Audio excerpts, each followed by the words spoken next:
Well, good morning. It is a Thursday edition of Glenn Clark Radio. Hope everybody had a great holiday. Happy Hanukkah to everybody who's celebrating. I'm Glenn. He's Griffin. Obviously, it was a pretty good little Wednesday for Ravens fans as the Ravens dismantled the Houston Texans, combined with a Steelers loss to the Chiefs. About the most perfect Christmas you could ever ask for. Ravens now in first place, all by their lonesome in the AFC North, although they still have work to do. Still got to beat the Browns and not yak this up in the finale in order to clinch the division title, and they're going to be playing again the following weekend. There's no bye that's coming. Like, no matter what, they're playing again. But good. Obviously, very good. We'll talk all about it. Coming up on the program today, Ryan Leaf is going to join us. He was on the call last night for Westwood 1 for the Ravens win over the Texans.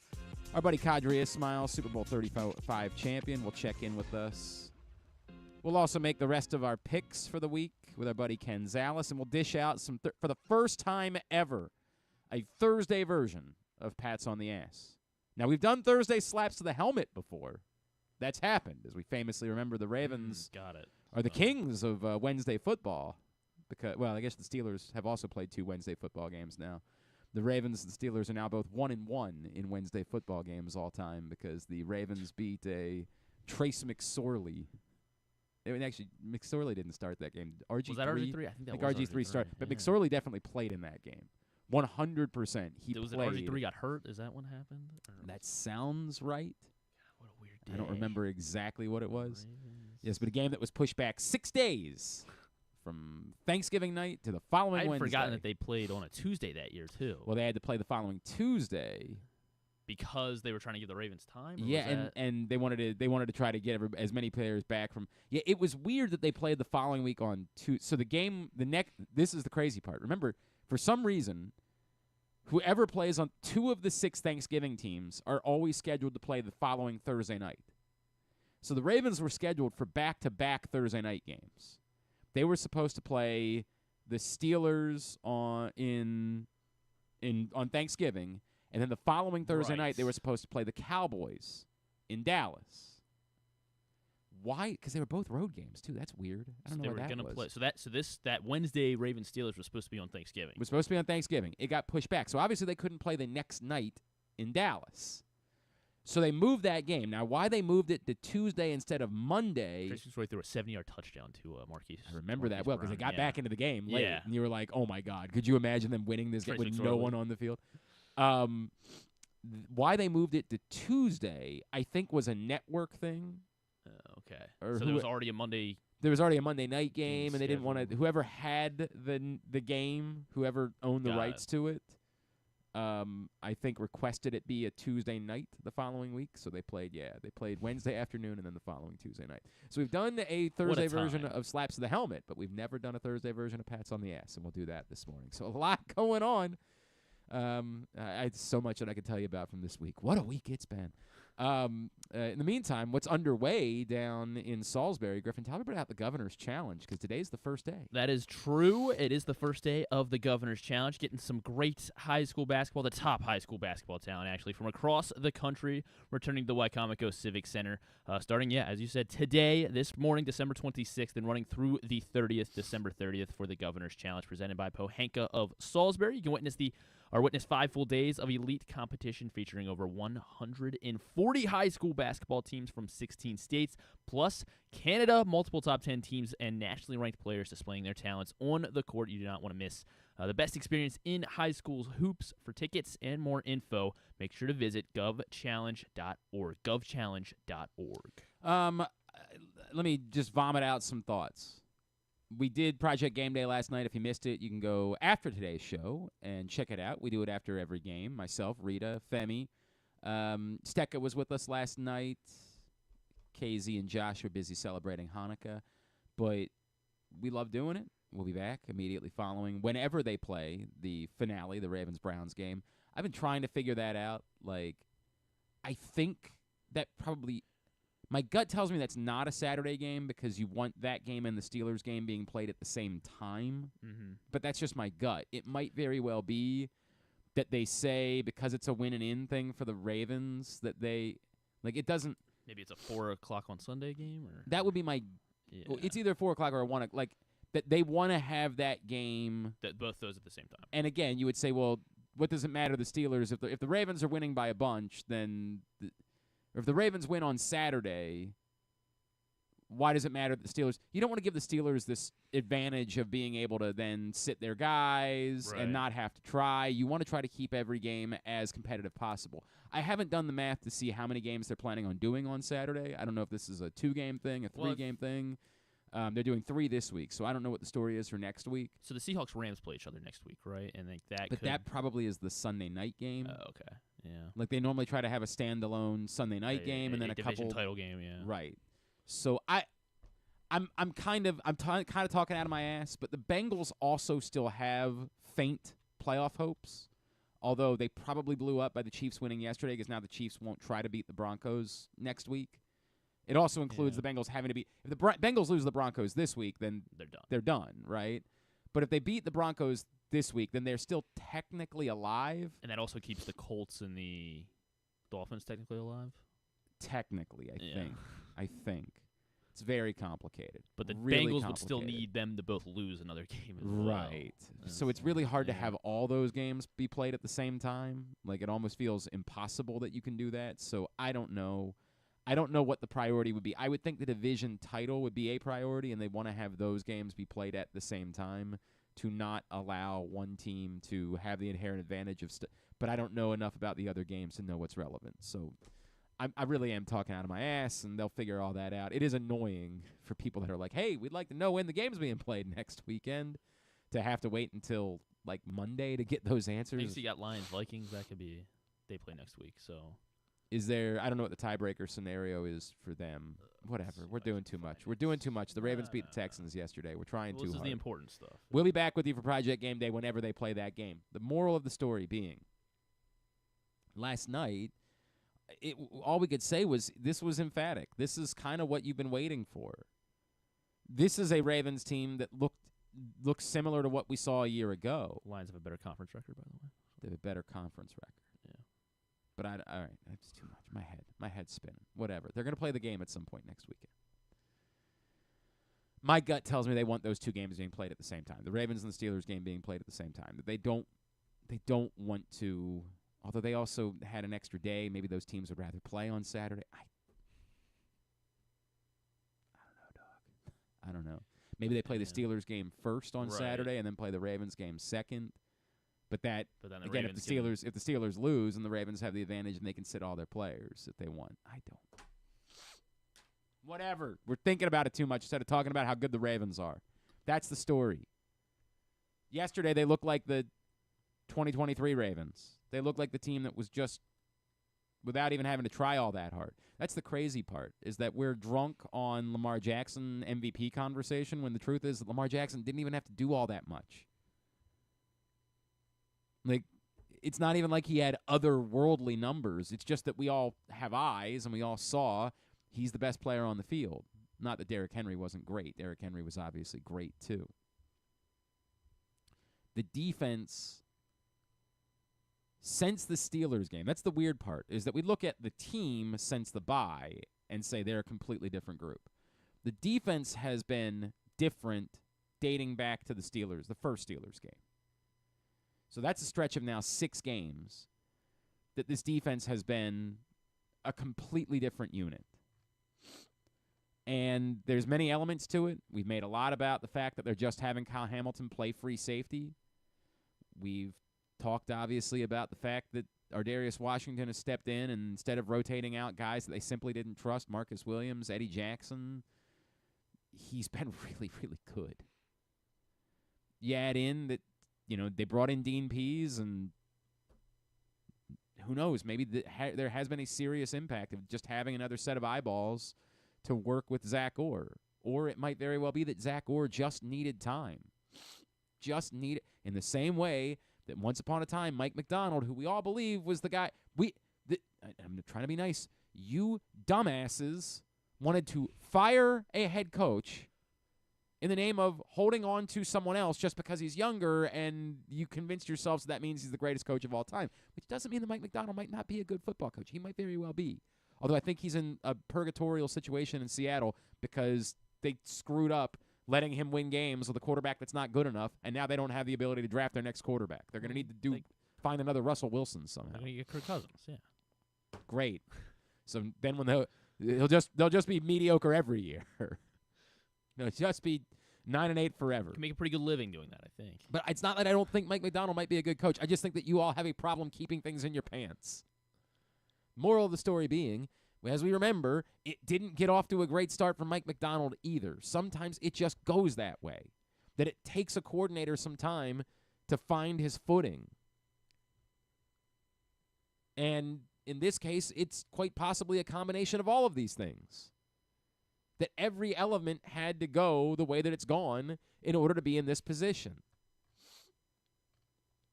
But with this defense, now, to be fair, as Femi pointed out, this defense, if you only looked at this stretch of games, is one of the best defenses in football. But as we said at the beginning of the year, you didn't need this to be one of the best defenses in football. You just needed it to not be one of the worst. And they have definitively checked that box. This is a group that can win the Super Bowl. The statistic that's floating around about the fact that the Ravens have beaten every AFC playoff team now except for the Kansas City Chiefs, and again, they came within a toenail of potentially beating the Kansas City Chiefs, is wild. Because we don't feel like this is one of the great Ravens teams of all time or dominant or anything along those lines, but holy ass. I mean, how many times is that? I don't know how random that is. It might very well be that somebody looks, and by the way, if the Bengals sneak in, then they'd have 2 wins over them. So, short of somehow the Colts or the Dolphins getting in, they're going to have wins over 5 of the other 6 playoff teams, which is kind of crazy. And they'll obviously have one over the Commanders as well. I don't know about records for how many wins teams have had over playoff teams. I don't. It's not my department. Maybe when you start diving into a 5-loss team, then and the number of wins they have. Yeah, that would seem really unlikely to have 5 losses and wins over all of the almost all of the playoff. That's crazy. But this team, unquestionably, is a team that, as of right now, is capable of winning a Super Bowl. And this goes back to all the things we said at the beginning of the year. Will they? Don't know. Couldn't tell you how the games go. But there is no doubt that a team that is playing like this, and I get it, the Texans look like they have issues that go beyond just what the Ravens did to them yesterday. How much of that, Femi pointed out, how much C.J. Stroud was affected by the Tank Dell thing, and probably no doubt about that, but C.J. Stroud was struggling before that. Remember, going into last week's game, I sat here and said, dude, the Texans stink. And I don't know what happened. I'll never be able to explain it. Bobby Slowick was the guy that everybody was hot on about being the next. He and Ben Johnson are going to be the 2 hottest names in coaching. I still think Ben Johnson will be, but I think Bobby Slowick's name is going to kind of disappear from that a little bit. And, yeah, it hurt them to lose Stephon Diggs. Certainly not going to pretend like that wasn't impactful as to what they could have been, but it's weird. I mean, it's weird. They can run the ball. They should not be this mid. You can't run the ball against the Ravens. Yeah, but. Yes, you're right. But they, in general, can run the ball and have run the ball. I don't know how to explain it. I think their offensive line hasn't been as good, and that's that's definitely part of it. But yeah, I don't know. But yeah, Stroud looked. He did not look like he had it at any point. Yesterday. Yes, he looked lost, that's part of it. But and if you want to say the Steelers aren't the same team in the last couple of weeks, you can say that, but they've done it. And to be fair, if we're being fair to the Steelers, they're 3 loss. It's not like they're losing to the Raiders. The Ravens did that. We're judging them by losing to the Chiefs, the Eagles, and the Ravens. The Chiefs and the Eagles being 2 of the teams that beat the Ravens. They were underdogs in each game, 3 games in 11 days as well for the Steelers. And it's right. Now, somebody would point out 3 games in 11 days wasn't a problem for the Ravens, for what it's worth. I think the Ravens have definitively proven they're better than the Steelers, but that really is just course correction. Like, that's not really an accomplishment. That's the other thing to be careful about. Like, it was more problematic that the Ravens were ever in that position than it is miraculous they've gotten out of it, right? Like, the Ravens were definitely better than the Pittsburgh Steelers. There's no question about that. A lot of us kind of got caught in the trap of maybe the Steelers really are a Super Bowl contender. And I think we knew better. Like, we knew there's a limit to what this can be. But we kind of get drunk on Mike Tomlin and just convince ourselves, like, God, that guy can win with anything. Then you remember, like, it really still needs to be, to win a Super Bowl, it's got to be better than this. Even getting George Pickens back yesterday didn't make much of a difference. Although, boy, when they were in trouble yesterday, my God, that throw down, you're like, oh, what in the world? Like, you're not even sure that it's good. You're just like, this is so lucky. Like, they just call the thing where they're like, just toss it up to Pickens and see what happens. God damn, man. Look, I'm very excited about what this team might be capable of doing. Because as we said, even when they were struggling, you weren't going to look at any of these AFC teams and tell me who they couldn't beat. Like, with respect to the Bills, and I mean this isn't, I'm having fun on the internet with the Bills stuff. But with respect to the Bills, while, yes, they have arguably the best set of 2 wins that any team is going to have in the NFL this season, like, they are still the team that got their brains beat off by the Ravens. That happened.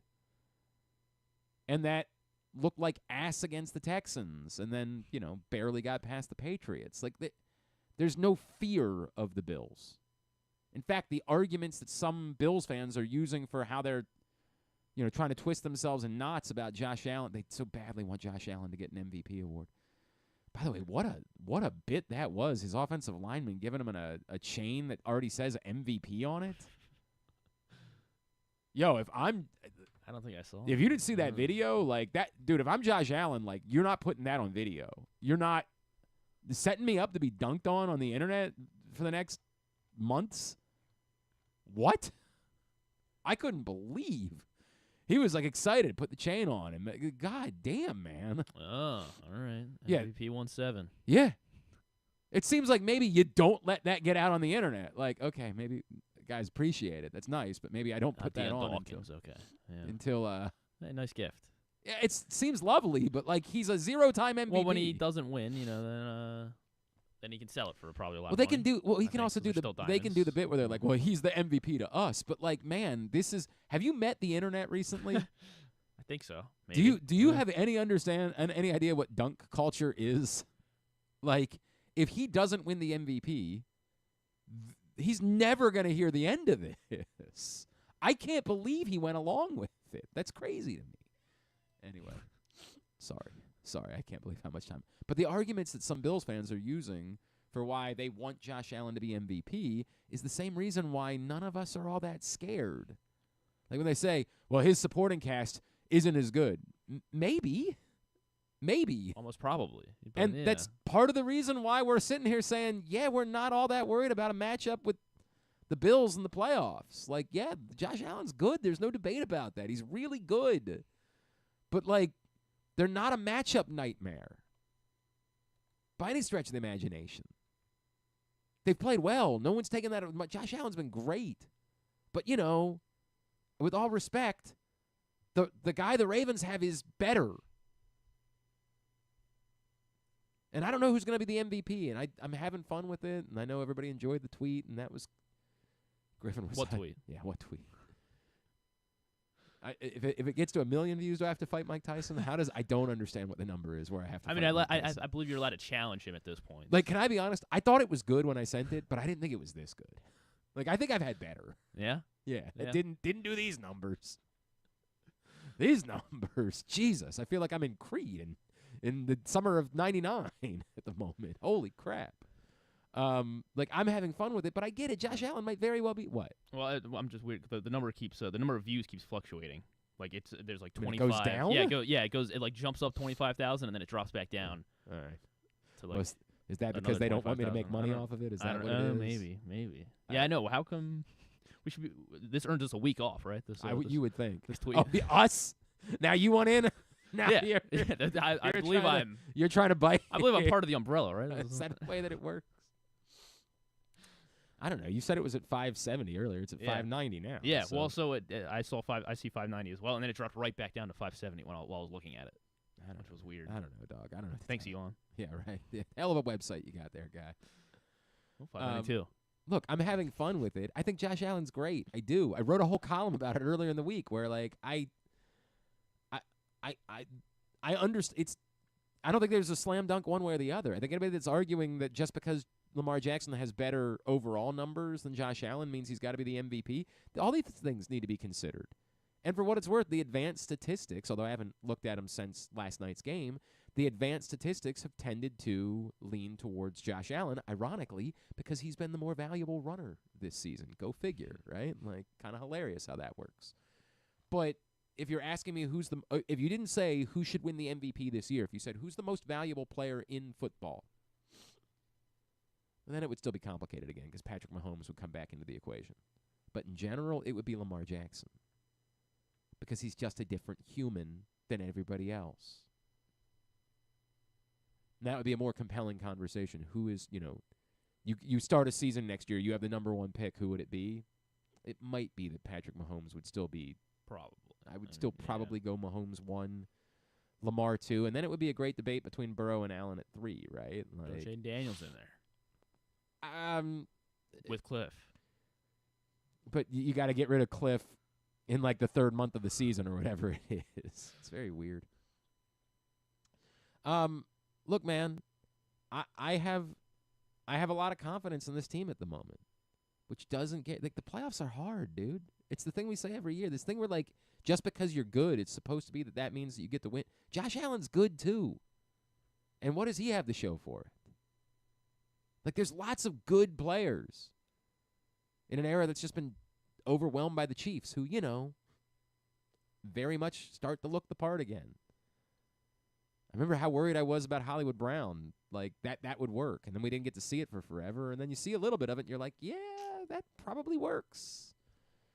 Probably the exact compliment that terrifies you. That's definitely better. They are better at receiver today than they were when they won the Super Bowl a year ago. Better, I would say vastly better at pass catcher because Gray's been so good this year. Like, it's the funny part. We all see the same thing in the games they've played, but you telling me right now which team would you rather have, this year's Chiefs or last year's Chiefs? It ain't close to me. Like, their pass catching is – they were still relying on Kadarius Toney, who couldn't catch the ball. Now they're going to go into the playoffs with Worthy, who's been excellent, Hollywood Brown, Kelsey and Gray. And that, I mean, just DeAndre those four. Hopkins, Yeah, Hopkins. You heard of him? And I get that he hasn't been, special, but compared to what they had, beating the Chiefs is going to be hell. And this will, go right back to that. The Ravens are going to have to do it on the road. Even if they get a home playoff game, and it looks more and more like they will, they're going to have to be able to do it likely in Buffalo and in Kansas City. And they've never won a playoff game in either of those places. No, that's not true. They did win a playoff game in Kansas City, but it was like, was that before 20, it was 10? No. 09, I want to say. I was there. It was either 09 or 10. It feels like 09 is correct. I don't even the 2010 season, so it was January 2011. January 2011. Okay. And who was playing quarterback for the Chiefs that day? It was somebody bad. It was bad. It was before Alex Smith. It was like it's one of those things you look back and was say it like Castle? No. Maybe it was Castle. Oh, I'm pulling it up here. The Castle actually. It was Castle. It was Castle. Oh, brilliant! 9 for 18 day. Hey, man. Threw for 70 yards. 3 interceptions. It wasn't even close. I remember John. This is gonna sound Willis so. McGahee had 45 John yards was and a touchdown. particularly emotional after that game because it was right after Ed Reed's brother had died. And that had a real impact on the team. And, like, John saw me, and this is one of the strangest days of my life. John saw me in the hallway before his press conference, and I don't even remember why I was by myself in the hallway, but John saw me and came over and, like, grabbed me and, like, held on to me for a little while. I don't know if I don't think I've told this story before. I don't know that John would be angry if I told that story. I mean, it happened. Like, it's not.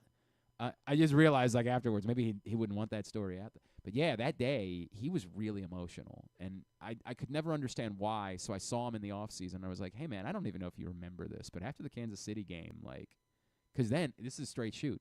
He held on to me for a while, and then he does the press conference, and I'm back in the hallway, and he came back up to me and gave me another hug. And I was like, I just couldn't figure it out. I remember asking him in the off season, and he, was like, I don't remember. There were a lot of times that John, when I was on the beat, like John and I had this really interesting relationship where like he was trying to get me to get in shape. It was very fun. Speaking of John in shape. Oh my God! Right, I did watch. I did watch actually. It's really funny. I mean, it's still a terrible show. It's so bad. I mean, it's just so bad. Like that.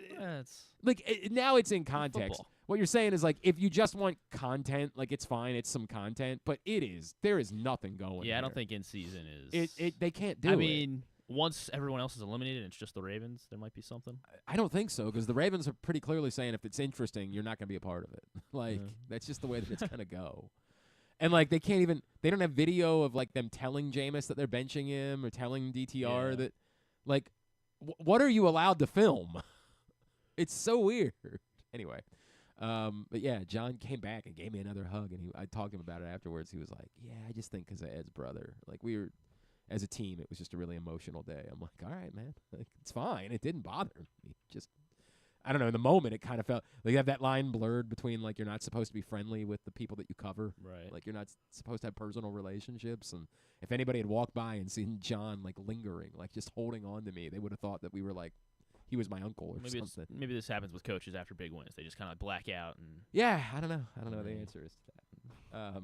It was a weird day. But, yes, they do it. They have won a playoff game in Kansas City, so I'm wrong about that. But they have not won a playoff game in Kansas City in the Mahomes era. And I guess that's more what I'm trying to say is in the Lamar Jackson, Patrick Mahomes, Josh Allen era, they've never won a playoff game in either of those locations.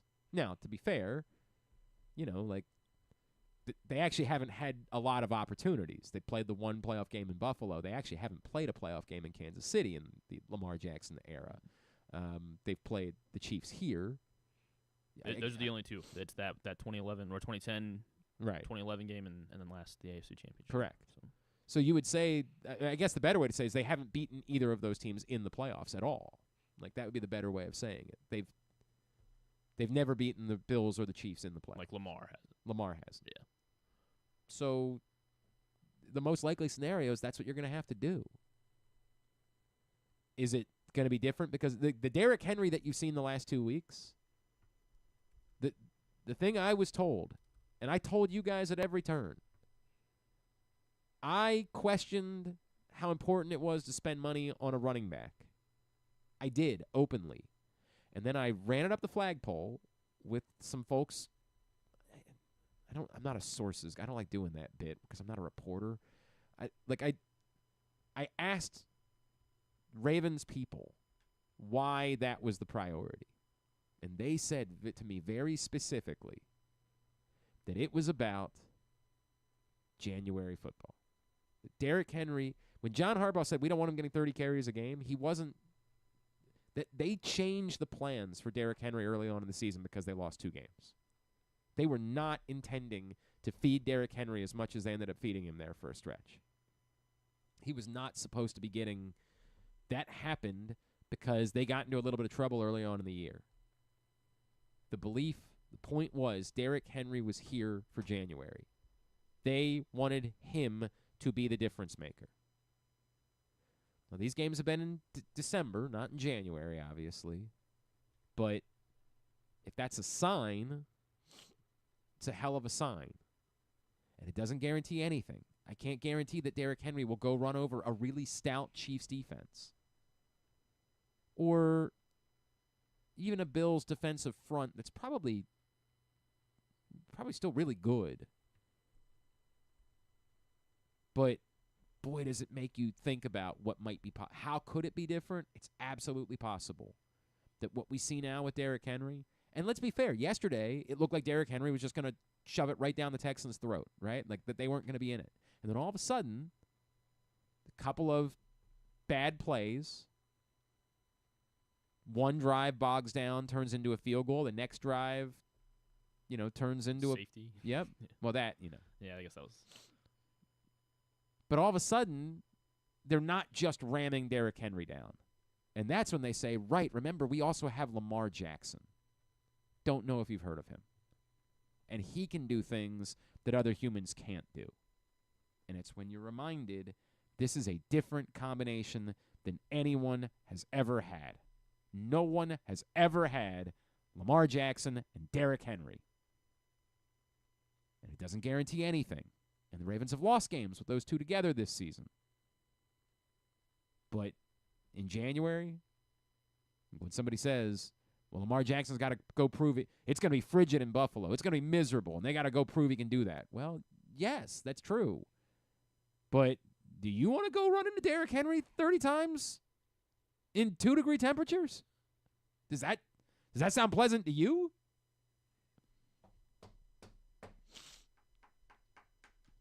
It's good to be excited. I'm excited. Like, I'm back on to maybe we start looking for hotels, and I'm not telling you they're going to make I'm not telling you they're making the Super Bowl, but I'm telling you we should start preparing. Like, we should start thinking about that possibility. Because they could. I don't know. I can't see the future. Although I did go 2-0 yesterday in picks. Which Whoa. Is Oh, sure. It does see the future. a good change of pace. Can't see the future. But I think this team could possibly do it. All right. Today's show also brought to you by, this one's brought to you by County Sports Zone. I mentioned the Governor's Challenge is underway today. Find out everything that's going on in high school hoops and everything in high school sports throughout the state of Maryland right now by going to countysports.zone. It's proudly sponsored by your local Toyota dealer and buyatoyota.com. When we come back in, we'll make our picks for the rest of the week with our guy, KZ. That's next, Glenn Clark Radio.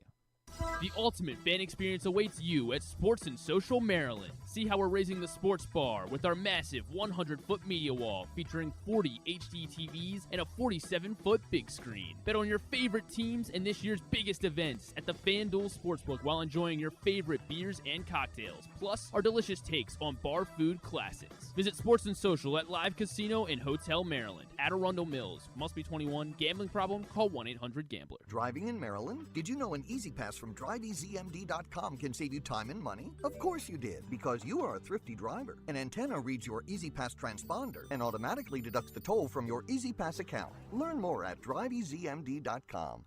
Pressbox's Project Game Day is the place to be after every game this season. Join Glenn Clark, Rita Hubbard, Super Bowl 35 champion Femi Ayanbadejo, and our cast of regulars as they break down what happened, why it mattered, and what it means moving forward. You can watch the show at PressBoxOnline.com/GameDay or Pressbox's Facebook and YouTube pages.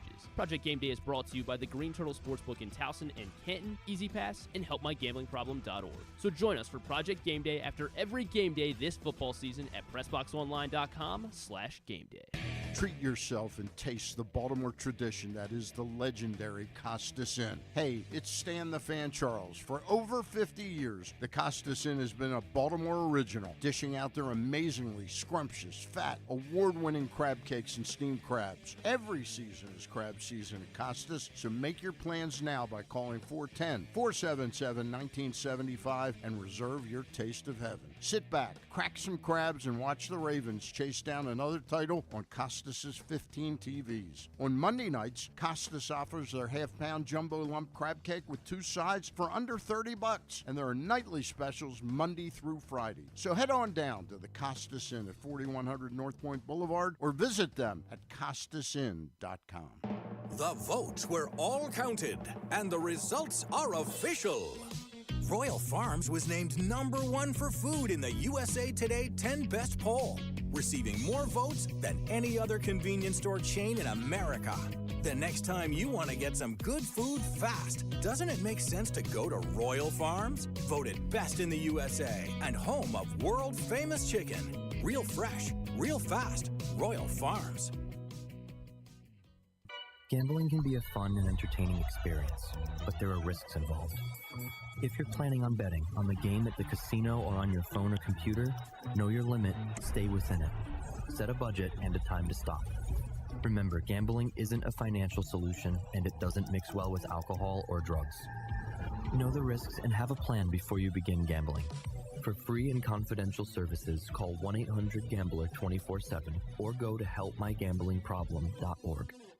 The top high school basketball talent from across the country returns to the Wycomico Civic Center December 26th through 30th for the Governor's Challenge presented by Pohanka of Salisbury. Witness 5 full days of elite competition featuring over 140 high school basketball teams from 16 states plus Canada. Multiple top 10 teams and nationally ranked players will display their talents on the court. Don't miss the best experience in high school hoops. For tickets and info, visit govchallenge.org.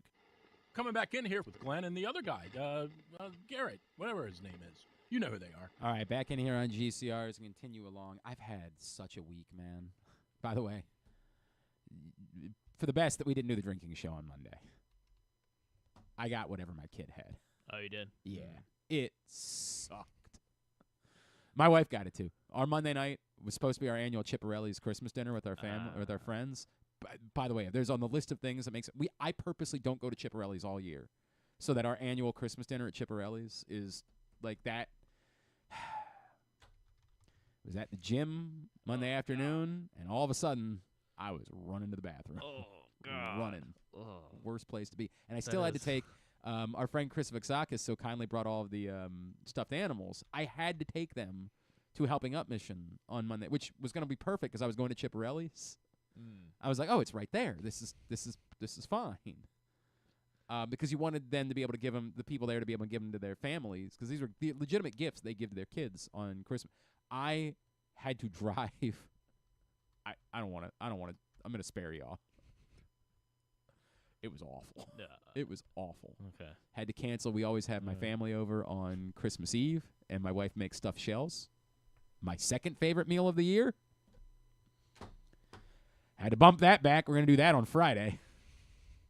My Monday night. Ask if I watched any of the Saints game. Did you watch, well, I mean, I don't know. Yeah, there was nothing I'm to not see. sure anybody The Saints really didn't do did. anything. Maybe did. Packers fans watched. Zero. It was awful. Awful.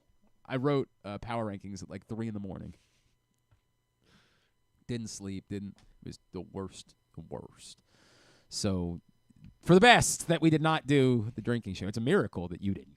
I was so nervous that you were going to text me like, dude, I got sick. I didn't say anything because I didn't want you to have that existential dread. Right. Now that we're here, I'm not nervous about it anymore.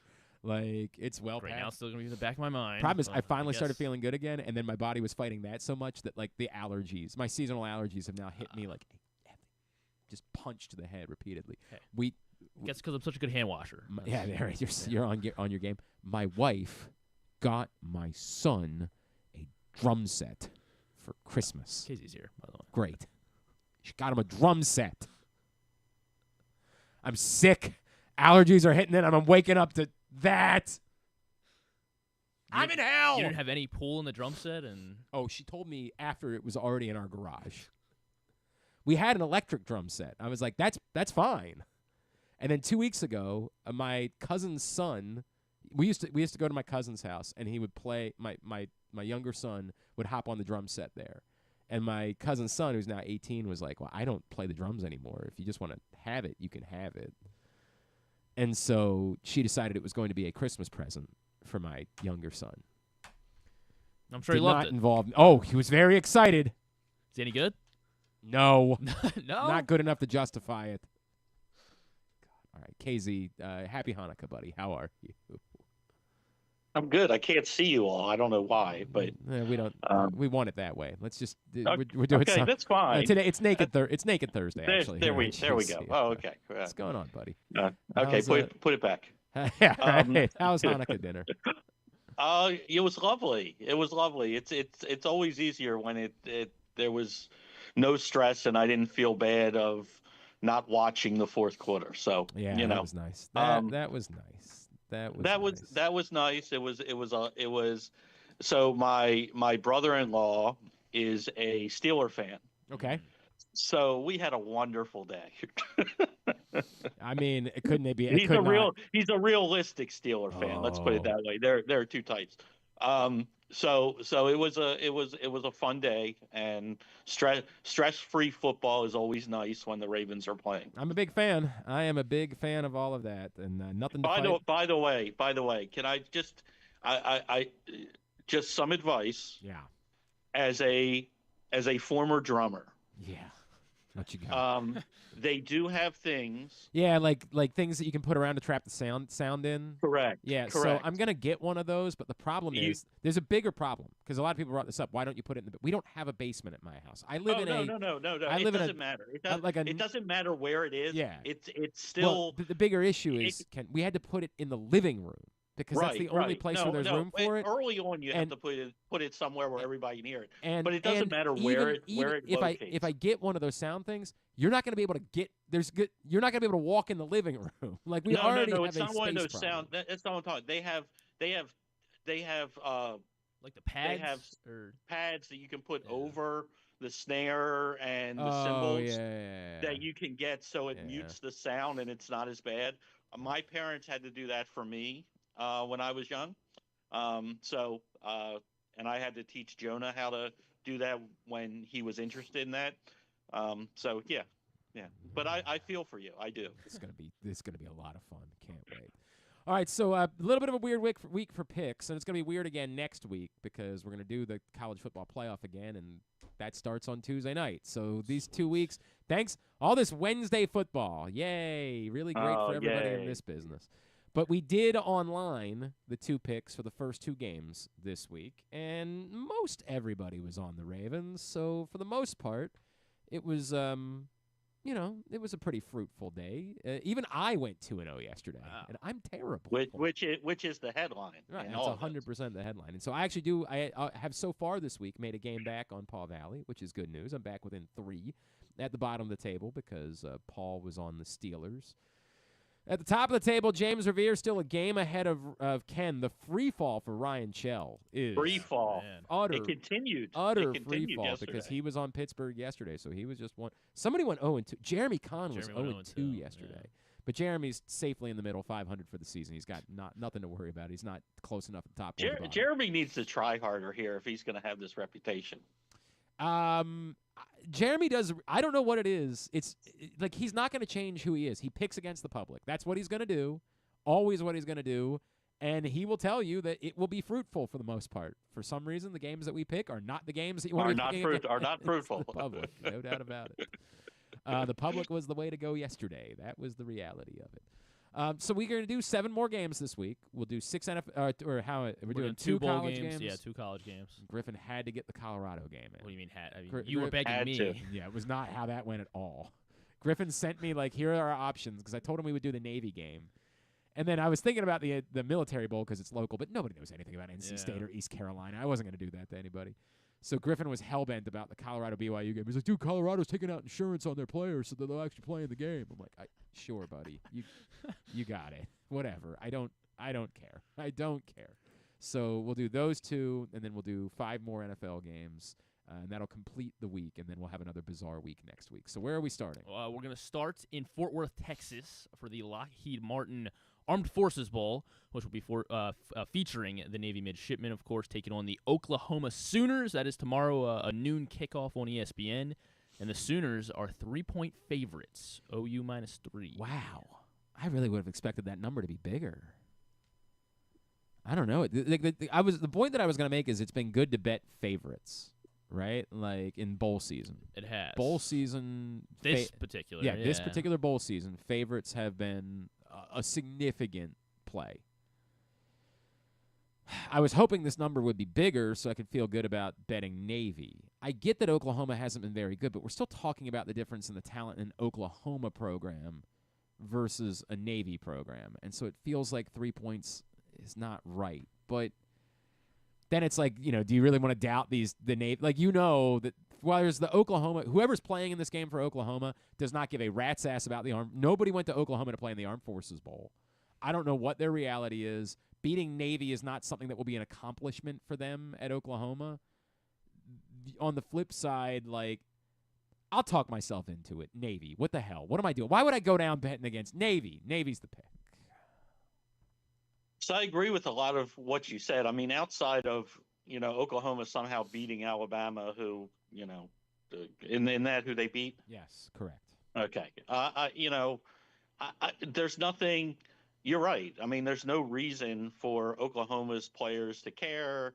I don't know if they're all playing, but the reality is that you're playing Navy, and this is the last football game for a lot of these guys ever, maybe.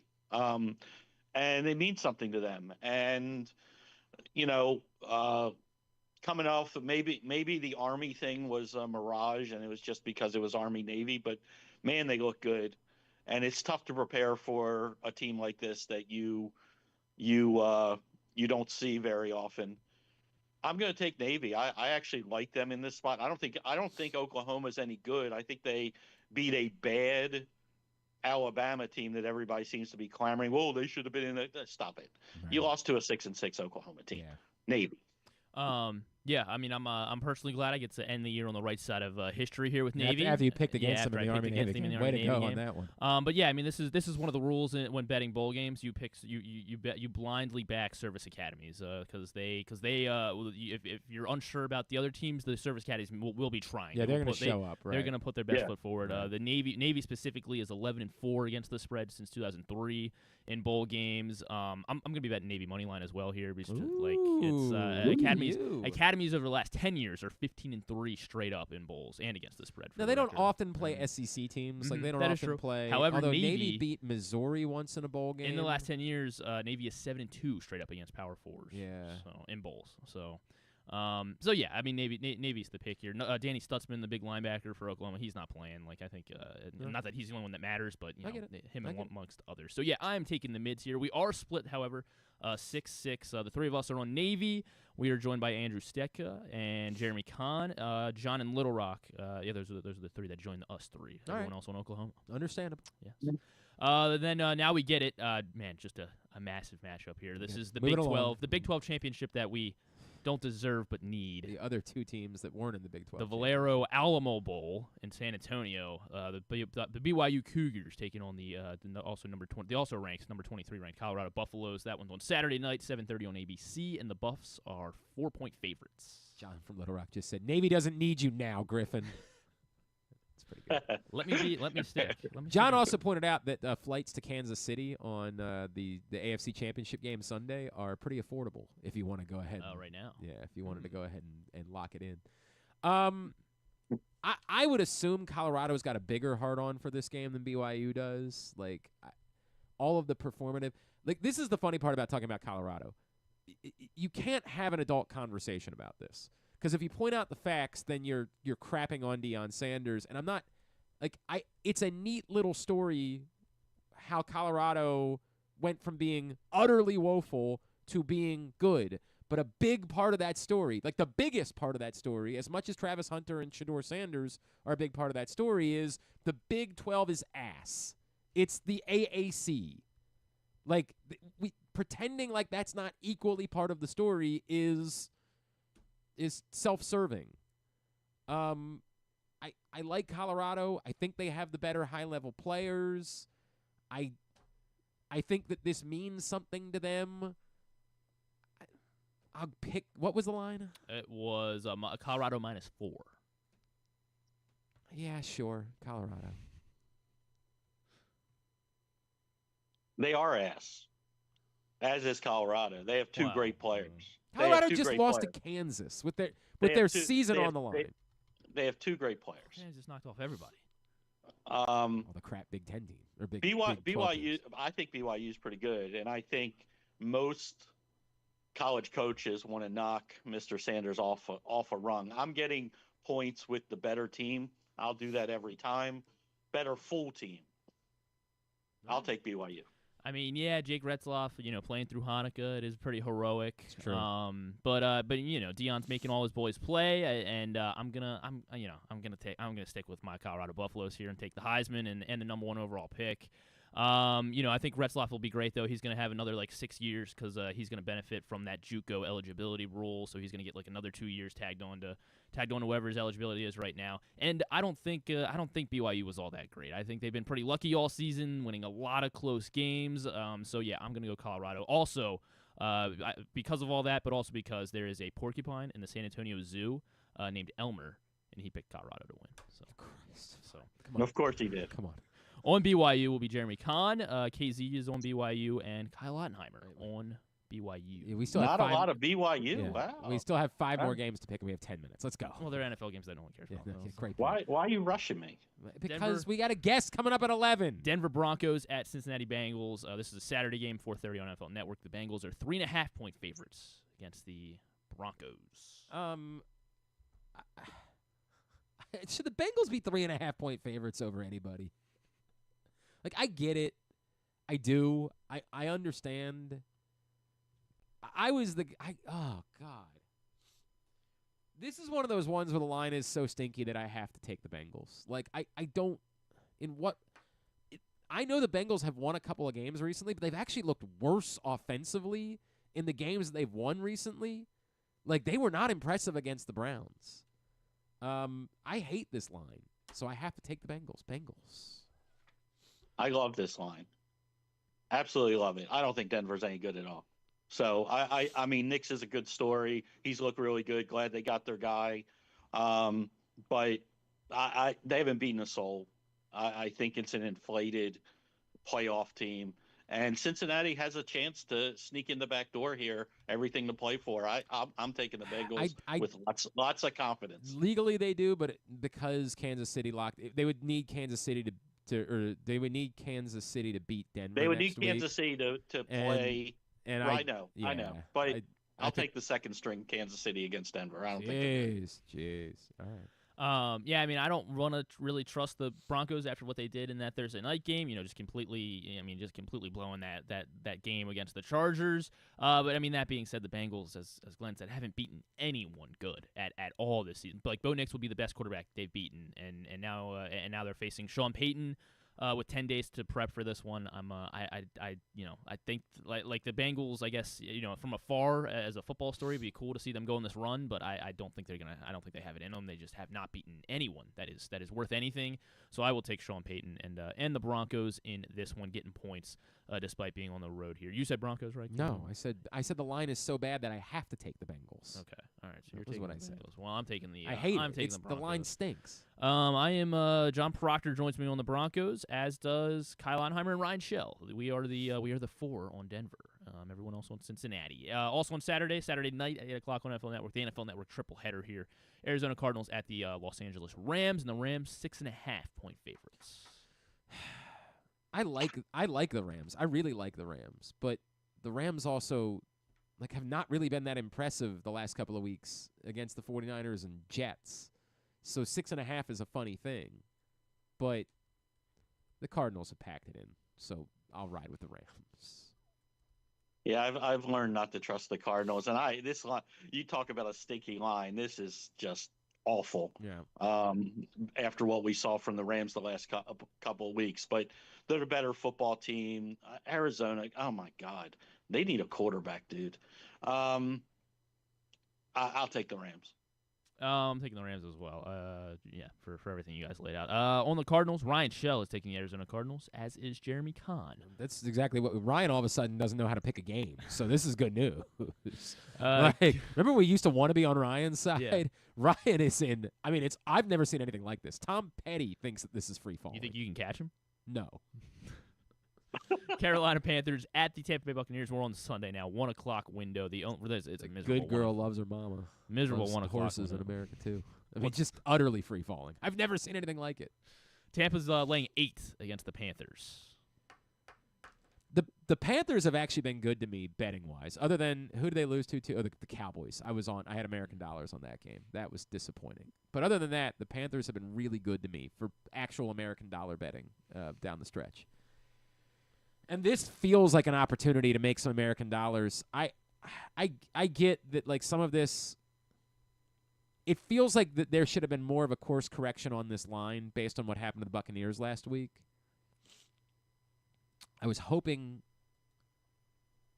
I think the Panthers at 8 it's a perfect play. They've been trying. They've still been giving. To give them 8 is a perfect. I have to ride with the Panthers here. I feel like this is one of those Vegas lines, right? Where now you should have to take the Buccaneers, just right? Begging you, right? Like the way, if you look at the last 3 weeks, the way these two teams have played, why this is 8, I don't know. So I feel like Vegas is just saying, please take the Panthers. They're going to get rolled. But I just can't trust Tampa Right. the way they're playing right now. And Carolina's played well, even in their losses. I'll take Carolina. 8's too much for me. Yeah, I'm taking Carolina as well. I think the Bucs win, but Carolina covers. That's that is my pick for this one. Yeah, we're on the Panthers. Andrew Stecco joins us on Carolina, as does Kyle Ottenheimer, and Ryan Shell is on the Panthers. Oh, this time. damn it. Yeah. It's Oh, going so no. well. As we are split 6-6 on that one. Then it is a national TV game because it's the 4:25 Fox game. Green Bay Packers and Minnesota Vikings. Everyone the gets game it of the right. week. Yeah. Yeah. And it's in Minnesota, but the Packers are laying 1.5 here. What? This is the Nobody crazy part. believes in the Vikings. This is the crazy part too. Is you just heard me talking last night on Game Day about how I'm bullish about the Packers. I really am bullish about the Packers. But to be road favorites in Minnesota, I get it. Do the points really matter when the number's 1.5? We probably should just treat this game as a pick'em. I think the Packers are better than the Vikings. I do. But I can't do it, and I've doubted the Vikings too much this season. Vikings is the pick. I'm taking Green Bay because I want them to ruin what the NFL has done this year by moving the Detroit and having Detroit, Minnesota mean something. They don't deserve that the way they've done this schedule this year. So I'm taking the Packers out of spite. All right. Respect. I respect that. I'm with Glenn on the Packers, where I think they're very good, and if I'm in the NFC, that's the one team I probably don't want to face in the first or second. Any round of the playoffs. But yeah, this and I don't trust the Vikings at all. I haven't trusted them at any point during this season, but this is a stink line, so I'm gonna take the Vikings here, getting 1.5, if that means anything. And we are almost split here. Let's see. KZ's on the Packers. He is joined by Paul Valley and Ryan Shell on Green Bay, John Proctor and James Revere on the Green Bay Packers. Everyone else on Minnesota. And then to Sunday night in the nation's, well, I guess not in the nation's capital, in Landover, Maryland. The Commanders are hosting the Atlanta nation's real capital. Yeah, everybody knows that. Sunday Night Football. The Commanders, people's capital. Yeah, the Commanders are laying 4.5 against the Falcons. Is that right? I don't know. Maybe. I like the Commanders and the vibes are good and all that, but again, they get blown out last week if Jalen Hurts doesn't get hurt. They've needed miracle. They needed a miracle to beat the Bears. I just don't think that we're yet at the place where the Commanders can be 4.5-point favorites. Giving me the points to play with. I don't like the Falcons at all, but I have no choice. Falcons. Penix, his numbers, because they got the win, everybody will say he played well. He did not play well. He's going on the first game on the road. Look, Washington hasn't sewn up anything yet. They could miss the playoffs. I like this spot for them. I actually thought this line was going to be more. I'll take the Commanders. I think it's going to be it should be a close game, I think, but I'd like a one-score game, and yeah, so I don't know. It's a weird spot to be. I don't really like the Falcons all that much, and I need Jane Daniels to help me win another fantasy Lombardi on Sunday night. So I will take the Commanders along with Jane Daniels. In this one, you save Jeremy kind of I thought was going to be a lone wolf here for a while, but then Kyle got his picks in right at 10 as he always does, and then you picked the Falcons as well. So Kyle, you and Jeremy on Atlanta. I don't love that. No, nice. I don't love that. Everyone else. Did we do Pats on the ass yet? No, haven't done it yet. What do you want? You sitting down, right? Yeah. Oh, you want to give it to John Harbaugh? Is that who you want to give it to? John Harbaugh gets my pat. Look at you. You don't you're allowed to give out 5. Look, we don't give out 1. So next year when I call for him to be fired, yeah, or after the playoff game, 100%. you can play this. But what the Ravens did in a 10-day span, I know a lot of people are gonna put Zach Orr on that list today. He is on my list. Coach. Yes. I just think you have to look at what the 10 days were, and to have this you're right. football team ready to play the way they have, and to come out on the back end of it. You look at in the division and look at the other side. Yep. They're ready to run Tomlin out of town. Yep. 100%. And I just, again, I think my criticisms over the years have been fair. I know you don't. Some of them have been. Wait a second. You gotta give it to him. He's the top dog. He gets all the criticism, and he gets the credit. This was very impressive over 10 days. Look at you. It must be Hanukkah. Like, look at well, you. I was gonna say it's a Hanukkah miracle. It really is. Defensively, White and Washington for me. My God, man. Like, my God. And then offensively, I know everybody's going to have Lamar and Henry in there, and correct. It's tough to go against it. But I'm gonna actually go Lamar and Andrews, because Andrews, fifth straight game. He's a dog. He's a dog, dude. He's a dog. Like, we wanted to write him off. I was not in that. I was the guy that, like, in my fantasy league. You were not. When somebody was trying to trade Mark Andrews in our fantasy league, I was the guy that was trying to move for him. Oh yeah, yeah. Oh, please. that was always there. By the way, I wish you nothing but misery. Oh, that's right. It's me versus KZ this week, which means I can't ask for any help. So I need everybody else in the league, because clearly I need to be the people's champion. Because remember, KZ made this cockamamie. Boy, Proctor went after him after he lost to him. I know Proctor was very upset. Proctor had it out for him. Very upset. When I upset him because he was the favorite going in. Right. You had it out. Yeah, he had it out for you. Yeah, it's me versus KZ in the press box league for the. Just be prepared. Double tight end premium coming next year. Oh God, we're gonna do 2 kickers next year. That's what he's gonna go with. I thought about that, but that's just me. Super flex with a kicker.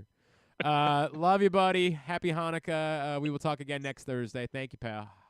Take care, guys. Have a good one. That's our guy KZ with us here on GCR for picks. All right. The lines, courtesy of FanDuel. That's because the FanDuel Sportsbook is just steps away from Sports and Social inside Live Casino and Hotel Maryland. And Griffin just mentioned to you that the Commanders are back home on Sunday night, which means it's probably a good time to be at Live Casino and Hotel, Griffin. Yeah, because it's always a good time to be at Live Casino and Hotel. But, yeah, particularly when Washington or Baltimore's football teams are home, because that means you're getting $7 in free slot play every time a touchdown is scored during their home games. Live Rewards members get $7 in free slot play. Have to have your Live Rewards card inserted correctly into the slot machine, any slot machine on the floor, and be actively playing. But once those touchdowns score, $7 in free slot play. And yeah, Washington home Sunday night, so a good chance to get out there, get your free slots. And Adirondack Mills must be 21. Please play responsibly. For help, visit mdgamblinghelp.org or call 1-800-GAMBLER. So I've known our next guest for a very long time, and the number of times that he's rolled his eyes at me it can't be counted, right? Because he's so desperately wanted to make me a better physical specimen, and I've just never gotten there with him. But on Sunday, I happened to see our next guest over at our friend Chris Ruling and Grade 8 Memorabilia's Rolling with Santa Party. And my younger son, as you guys know, he wasn't feeling so great, so I told him not to go take a picture with Qadry. I was like, you're not going to go do that. And I said to Qadry, I'm like, yeah, he's not feeling so good. And then Qadry stares at me. I mean, like, his eyes bugging out of his head as he sees that my younger son, who I just said isn't feeling good, is holding a frosted donut in his hands. His eyes just bug out. Like, what are you doing as a parent? Qadry Ismail, I love you, buddy. Merry Christmas. Happy New Year. Thanks for taking the time for us, as always. Yeah, I was so utterly, thoroughly disgusted with you and was just like, bruh, I am going to take your son away from you to then re-indoctrinate him into the ways of health. I understand. And then give him back to you into your home. And then that way he would recognize that all the sugary nastiness that our country is like dealing with, then he'll be like, yeah, Father, I'm trying to live. I'm not trying to take care of you. Yeah. When you're an old man sitting there in a doggone, like one of those homes with thousands and thousands of dollars going out of my pocket. Oh, hail to the no, Father. No, no, no. I'm not doing that. So, see, I like what he's thinking, and we're going to make that happen. You know, I actually don't eat things like that myself. I actually don't. Like, I know it's hard. hard. But you give it to your kid. You give it to your kid, though. You give it to your kid. Meanwhile, no. You're justifying it. You're justifying it. I know. You You're gave right, the kid. Qadry. You're right. I know you're right. 100%. I know you're right. And I saw, your son clearly is not eating things like that. I know because I saw him on Sunday, and he's in great shape. So he's clearly not diving into the donuts and the pizza the way that my boys are. So you clearly have passed along all of the correct health tips, and things have gone the right way because he is in much different physical shape than I am. Well, see, this is the crazy thing about it.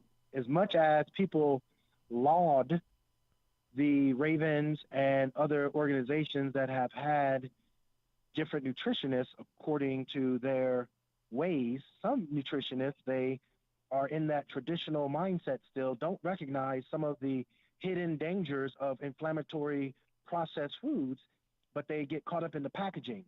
Mm-hmm. And Qadry, he has been very fortunate to have a very open-minded nutritionist in Sarah, and she has been very okay, cool. Well, let's see the why of why you want to change the way you're eating or what you're trying to accomplish for your eating. And I was like, wow, so impressed.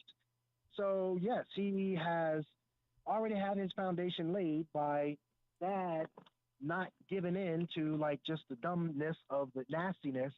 But then he's also had good, intelligent conversations with others and making a positive change. You know what, man? I am impressed, and life is good. And one day, look, man, I'm better than I was. All right, so please don't judge me too much. Can we move on and talk about football? Because I don't need this right now. And the Ravens just beat the Texans yesterday, and life is too good. Qadry, I'm looking at this team. Yeah, but Derrick Henry afterwards, he didn't want he had kale. the nasty yep, cake. 100%. He didn't want it. He passed on the cake. He said no that chance. No gut chance. biome That's right. was going to be messed up after the game. That's true. Who cares about the game? Let's talk about his gut bacteria being nourished after the game because of the inflammatory process. He avoided it. Now he can recover and won't feel all worn down. Oh, you're so right. He's going to go eat spinach, and that's what he's going to do, and his life's going to be better. That's the way it's going to be. Hey, man, I genuinely, for all the trials and tribulations that this team has faced to this point, given the way the defense is playing and what we know the offense is capable of, I think that we're looking at a team at the moment right now that you would say is every ounce as much a Super Bowl contender as anyone else in the league is at the moment. I would say you're on point. And as much as I want to jump on this, oh my God, they can do this, they can do that, and really get into the weeds of it all, I think that the mindset is they've been there, done that before. They've been the number one seed. They've been in spaces where they've gotten to the divisional round. They've gotten to the AFC Championship game. They've gotten those places, and they've not finished. So I'm not even going there. I'm not even going to take the cheese. I think this is a team that, recognize there's tons of unfinished business. And now is not the time to sit back and rest on some level of, oh, wow, look at us. Look how good we are, because you still got Kansas City. Heck, let's even back up from there. You still got Cleveland that's standing in the way. So unfinished business. You got a division opponent that last I checked, you throw records right out the window when you play your division opponent. So, yeah. I think this team recognizes that, this is far from over. Qadry is with us here on GCR.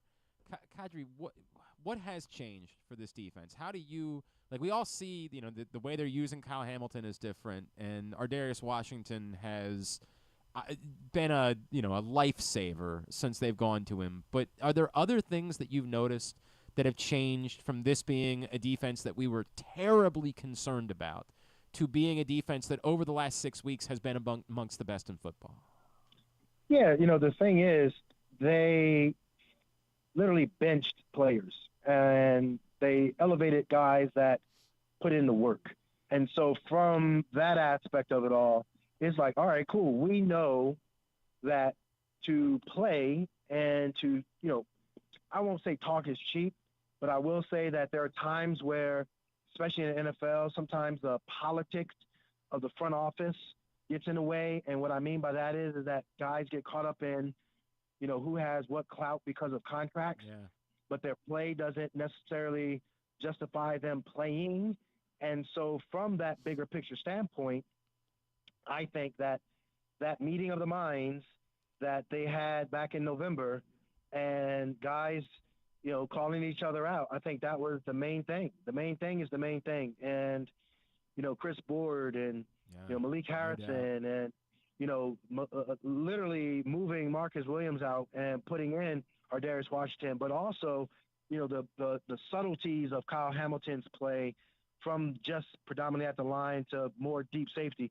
It all works hand in hand, and I think that's what we've seen as far as the renaissance of their play. I think the other thing that's crazy, if Odafe Owe has a sack next week, they'll have 2 players finish the season with double-digit sacks. And, Qadry, I will acknowledge that I, like so many, was panicked about the edge rush and do they have enough. And I have to sit back and, again, say this is why I'm sitting here doing this and this is why they do what they do for that duo of Kyle Van Noy and Odafe Owe to, no matter what, end up finishing with 20-plus sacks. It's a hell of a testament to what they've got going on. No, it certainly is. And I think, the bigger picture for Odafe is the art of the finish. And, there have been times where he's gotten so close and it's like almost. He got so close almost. And, he became the king of the almost. But I think there have been times where, he's been able to get back there and finish. And so I think that's really good. Dorian Thompson-Robinson, he can certainly, be mobile in the pocket. I think finishing and getting after it in the second half of the game, whether it be third or fourth quarter for Odafe, is going to be really huge.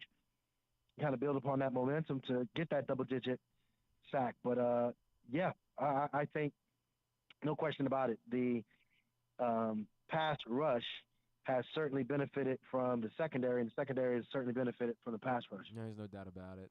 Qadry, as far as, look, we never had any debates about what this offense was capable of being. But what we're seeing now late in the season, and this thing that we know has existed forever, where Derrick Henry somehow is better in December than he is in September, where you just get, teams that they're not up for this. They can't do this for 4 quarters against this human. I to the point that you just made, I can't see the future. I can't tell you the Ravens are going to go win playoff games because of it.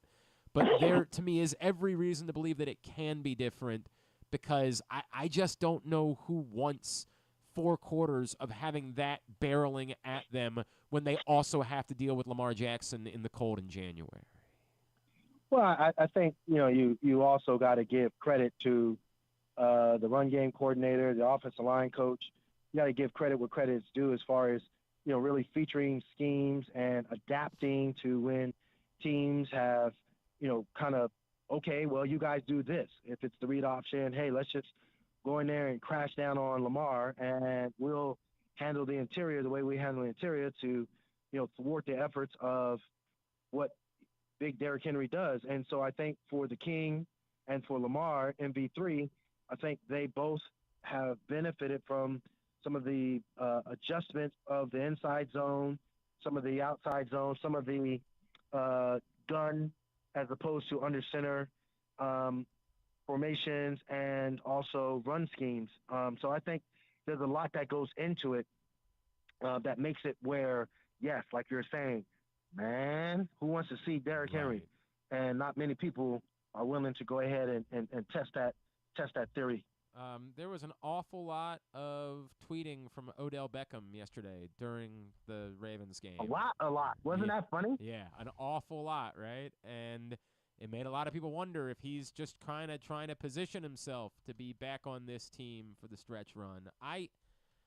Qadry, you and I talked about it. To me, it's funny because people bring up how much money he made. I thought Odell Beckham was tremendous as a Baltimore Raven, and not because he was, so statistically impactful, but because every time I talked to one of these guys about Odell Beckham, they raved about the teammate he was and what he brought to the locker room. And it seemed like in every game he made like 1-2 critical catches for this team. I know it's tough that you get, you play a whole season and somebody might have to lose a job because somebody becomes available. But to me, I just don't know what the argument could be against if he's interested taking a chance and bringing him back for this playoff run. I will say, if you go back to it was a late season game, and he was man-to-man on the outside.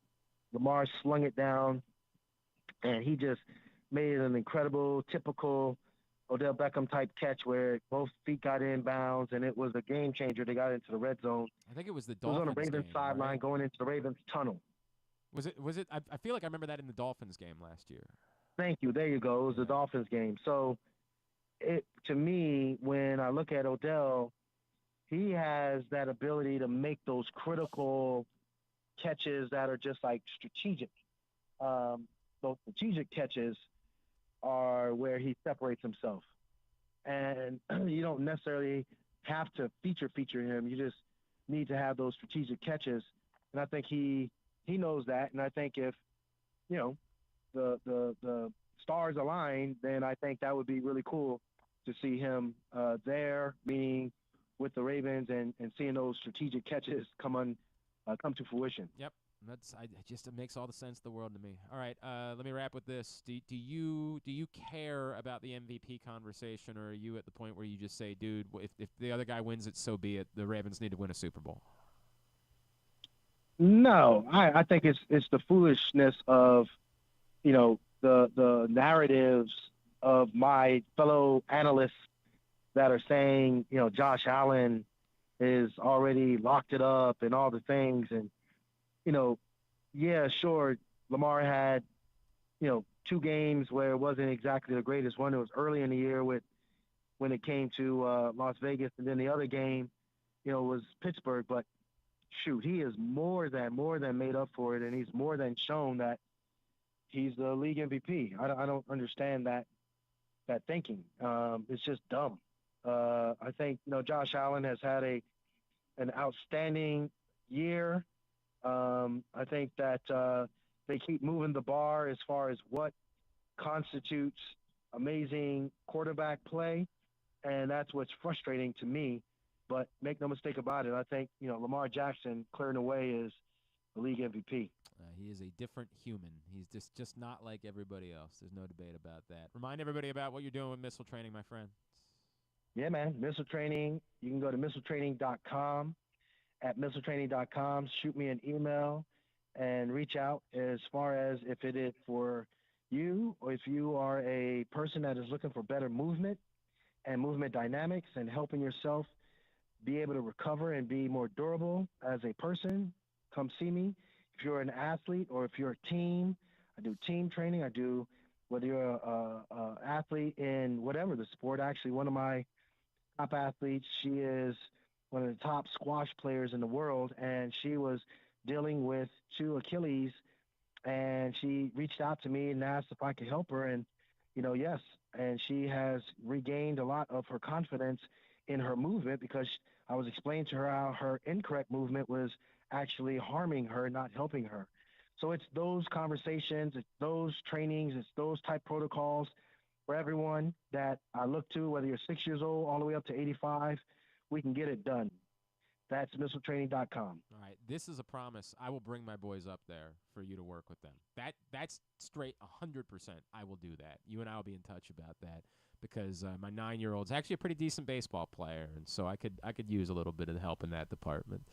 You can, of course, see him on the WJZ at I Am Qadry Ismail. Love you, brother. Happy holidays. Let's talk soon, all right? Absolutely. Appreciate you always. Qadry Ismail with us here on GCR, Super Bowl 35 champion. God, I wish I would have taken a picture of this. I've known Qadry for a really long time. I've sat in his house, we've broken bread, and he's a friend. Qadry gives me crap all the time about how I could be in better shape, all the time. And he's like, dude, I've tried helping you. Like, this is on you. When I said, yeah, my 7-year-old's actually feeling kind of sick, because I posted a picture of my 9-year-old with Qadry and Santa together, and I had fun with that on social media. I was like, hey, here's the guy that gave me the best gift of my youth and Santa, right? Like, so I posted it, but I purposely didn't let my 7-year-old get in the picture because he was feeling sick. Qadry sees him holding this donut, and I swear to God, it was about to be like a Homer Simpson thing. Like, he was about to grab me by my neck. What are you doing? So funny, man. It was so funny. And all you can do is just say, I know you're right. You're right. You're right. I just don't feel like fighting this fight right now as a parent. I just want to move on to the next thing. So I'm not bothering with fighting him about the donut. That's just the way that it's going. Love him. Appreciate him as always. All right, hour number 2 continues here on a Thursday edition of GCR. If you haven't picked up the best of issue of Press Box yet, there's the guy. You know him, Lamar Jackson, our Mo Gabba Sports Person of the Year. Right there on the cover. Inside, we celebrate the top people, performances, and moments of the year in local sports. Pretty easy choice this year for our Mo Gabba Sports Person of the Year, so go pick up that print issue of Press Box. It's available for free at your neighborhood Royal Farms, any of the hundreds of locations around town where you find Press Box. Read it all, PressBoxOnline.com. Another one of my favorites. We've always had great conversations with our next guest over the years. He's a real one. He's an OG and someone whose voice I appreciate far beyond football, but more significantly as well in life. He was on the call yesterday for Westwood One as the Ravens went down to Houston and beat the Texans. He is Mr. Ryan Leaf, and he is back with us now here on GCR. Ryan, it's Glenn in Baltimore. I hope you had a great Christmas. It was obviously good for us back in Baltimore. Thank you for taking the time for us. You bet. Merry Christmas. Thanks for having me. Absolutely, dude. Ryan, I'll throw the bomb, and then we can go from there, right? Where are you with the MVP conversation? I'm with you.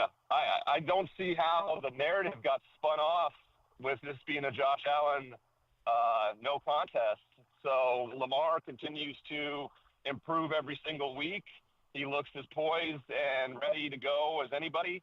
I think they had 5 losses early, and everybody kind of looked around and just kind of handed it to Josh. So this is a big deal. I think that winning it back-to-back and having his 3rd overall would go a long ways to cement himself as one of the greatest quarterbacks to ever play in this league. So I wouldn't count it out.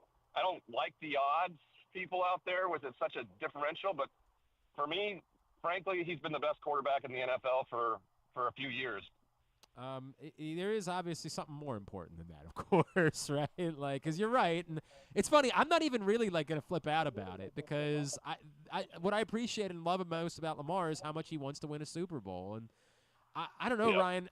You bring up the 5 losses. We were very concerned in this town, but given how the defense has turned around the last few weeks, and reminding that the Ravens have beaten every team that's going to be in the AFC playoffs except for the Chiefs, and they were a toenail away from potentially beating the Chiefs.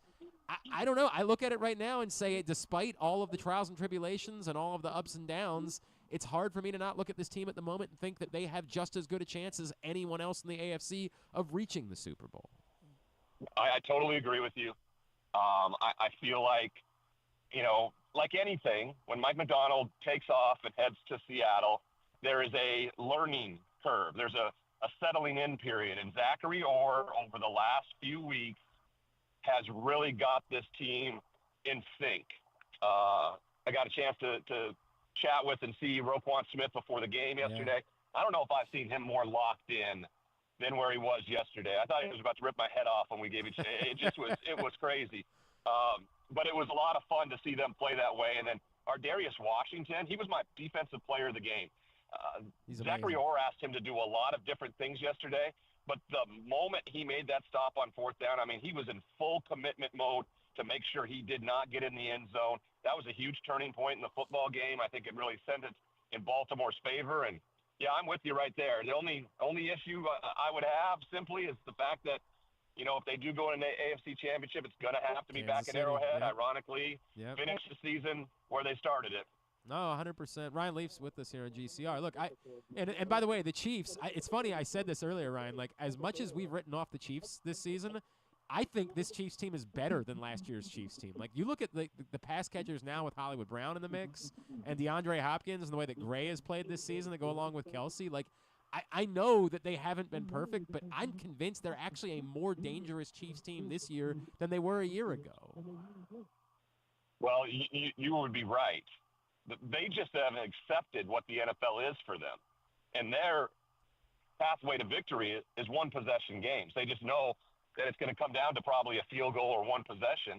And they're just better at time management, game management, everything that they need to do. They have Andy Reid, and they have what people would say is the best quarterback in all of the NFL in those types of situations. So I don't know where people get off saying that this team has had their struggles and everything like that. They've won 15 out of their 16 games. Yep. This is not something that you easily do at this level. Otherwise, the Ravens wouldn't have found a way to lose 5. It's not an easy thing to do. So for me, they're still the prohibitive favorite to be 3-time champions. And it's going to take somebody to have a perfect football game to knock them off. Ryan, with that said, is it possible that the difference can be Derrick Henry in January, right? Like, is it – it's funny because the Ravens, they kind of told me, at least me, in the offseason, Derrick Henry was here for the playoffs, and they weren't intending to maybe use him even as significantly as they did early on in the season, but they lost a couple of games, and they kind of had to change their thought process. Is it possible that just the presence of Derrick Henry and having to go after that in the cold for 4 quarters could be the difference in why the Ravens could finally break through this season? Yeah, it's a different type of running game. Talking with Todd Monken yesterday, what his ability to do is alleviate the pressure on Lamar Jackson to run the football. And so when you have a leading rusher on the team by, almost 1,000 yards to your quarterback who's normally been your leading rusher, that allows Lamar to do different things. And so, yeah, I think it's a very big deal. And they're going to need it because they're most likely going to have to, if they want to get to the Super Bowl, go to Buffalo and go to Kansas City. Yeah. So that's a significant couple road games in cold weather and being asked to be physical and run the football and take care of the football. And that's what Baltimore does. There's no reason why anybody should think that Baltimore can't be the representative of the AFC in the Super Bowl with the way they play. I can't wait for the playoffs. There's some really good football teams. At least the top 3 right now are easily Super Bowl favorites in a lot of people's eyes in Buffalo, Kansas City, and Baltimore. You mentioned externally that, like, obviously, that those are going to be difficult matchups and on the road. But internally, is there anything else that still concerns you? Remembering that this is a team that lost 5 games, that lost to the Eagles just a couple weeks ago. Is there anything still internally about the Ravens that concerns you as they move towards the playoffs? Well, you saw when Houston yesterday started kind of being a little bit more aggressive and slanting off the edges, using the cornerback, using Will Anderson. Their fix for that was the first or second play in the second half when they ran zone read with Lamar, who only carried it on one play, and he takes it to the house. So that's my only worry. All of a sudden you have a good flow linebacker that can get over the top when you bring in those slanting edges, and that's a problem. I think Philadelphia did a good job of that. Realistically, Philadelphia dominated Baltimore, and that has to be a bit concerning. But you're looking at an NFC team that probably could be the representative in the Super Bowl there too. So it's understandable.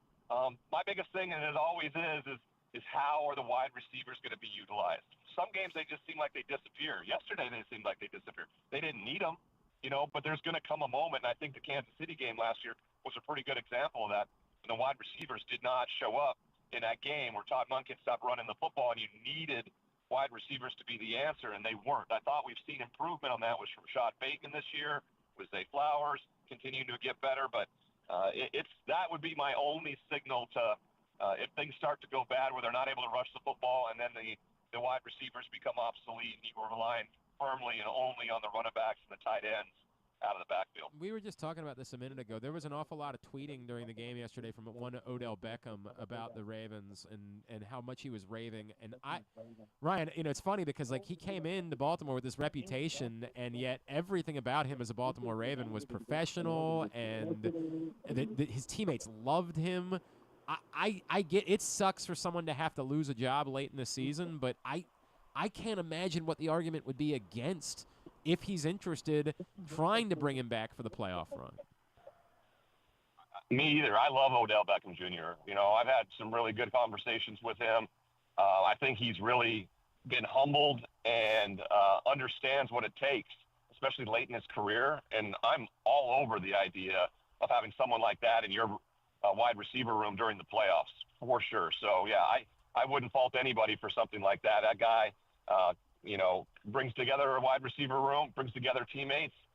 From the outside looking in, it really doesn't matter what anybody else has to say about it. It's what goes on from inside, and John Harbaugh is better than anybody at keeping that in-house. Yeah, there's no doubt about that. All right, I want to go back to, because you said at the top that, like, Lamar's been the best quarterback in football the last couple of years. And, Ryan, it's so difficult for us to explain, right? Because the way I say it is I just feel like I think Josh Allen's great, right? Like, I think he's outstanding.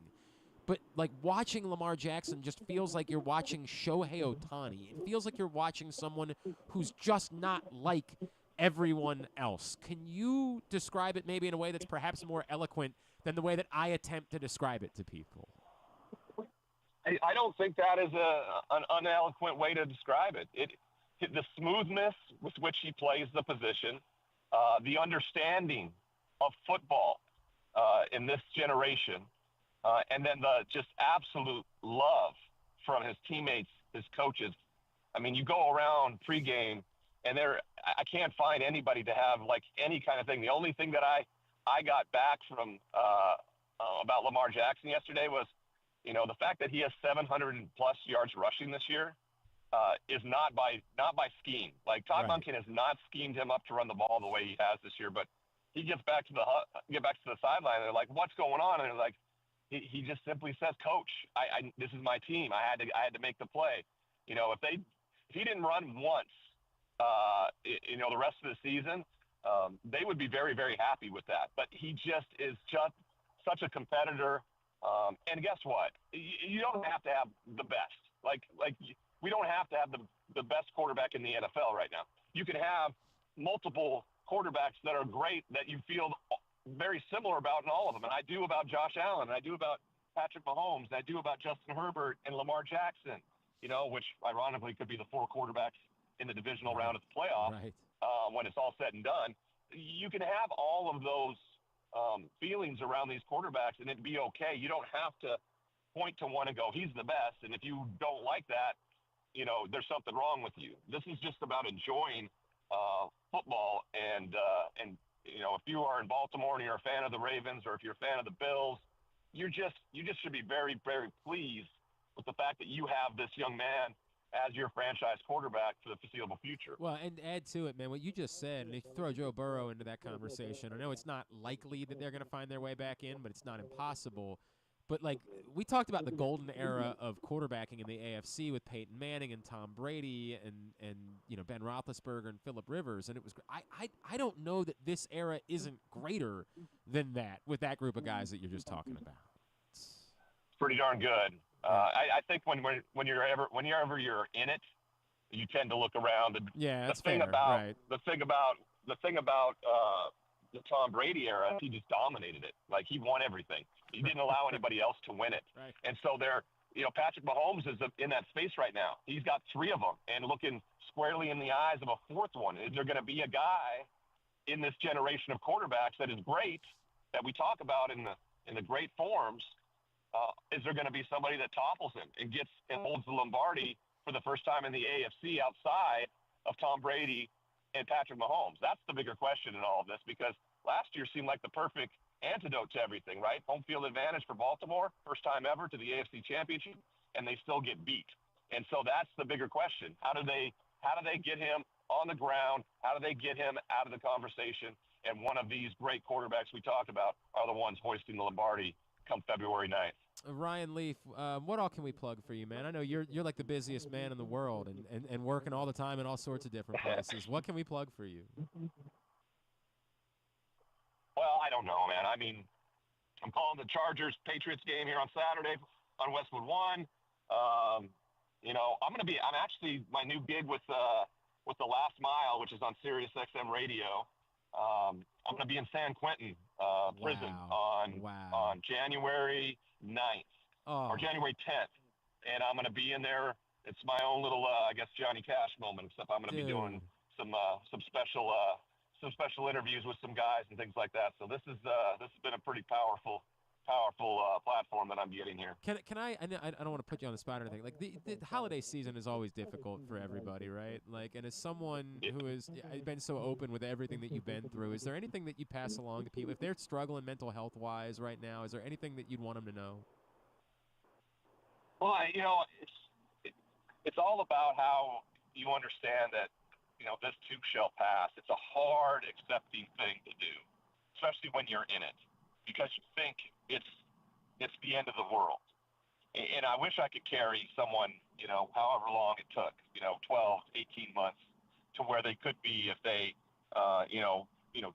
choose recovery, choose a healthy path of living and things like that. But it's a difficult thing to do. It's what I tend to do is I tend to look inward and think about where I was 10 years ago. And if you're in it right now, know that it will get better if you just do the next right thing. And I know that's hard, but you can always reach out to me too. My direct messages are open on every one of my platforms, and people do it all the time. And so a lot of times people just want to be seen and heard. They don't necessarily need an answer or a solution. They want to be seen and they want to be heard. And that's the biggest part of what I'm trying to accomplish here. I don't want to, give you a bunch of information that you don't need because you feel like it's all against you. But if you feel heard and you feel seen, that will change your mindset completely because you don't feel isolated and you don't feel alone. You actually feel a part of something bigger than yourself.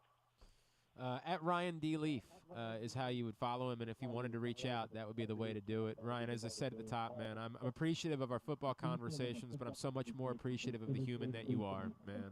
Bless you. Very happy holidays to you and to your family. Enjoy your travels, and the San Quentin thing is going to be special. Thank you for doing this morning, man. Yeah, you bet. Thank you for having me, and hopefully we'll be seeing the Ravens down the line here in the playoffs. No doubt about that. Love that, man. Thank you, brother. All right, bye. Ryan Leaf with us here on GCR. Really appreciate him taking the time for us. I really don't even want to do the debate. Like, that's the funny thing about, like, the tweet getting so – like, you get people that can't even – my buddy I'll give you an example. My buddy Paul Cantabene is the lacrosse coach at Stevenson. Icon in the sport, the greatest face-off specialist of all time. Legend at Loyola. Good guy. He's from Rochester. He's a hardcore Bills fan. He loves the Bills. And we talk about it all the time. He gets it. He knows I'm just funning on the internet. Like, I'm just having fun. But this one, you weren't trying to have fun. You meant it. I mean, look. I think that the last week... To 600,000 people. The last week was a little over the top. Between the... what was it? Josh Allen trying to say that they weren't really trying to do anything in the Patriots game, and that's why the game was so close. Like, him doing the bit, we're like, well, we're in a tough spot because, like, we're probably not going to move seeds, so, like, do you really want to show anything? Like, okay, Chief, yes, definitely with 3 weeks left in the season, you're moving into don't call any plays. That's definitely what happened. No doubt about it. That was a bit over the top.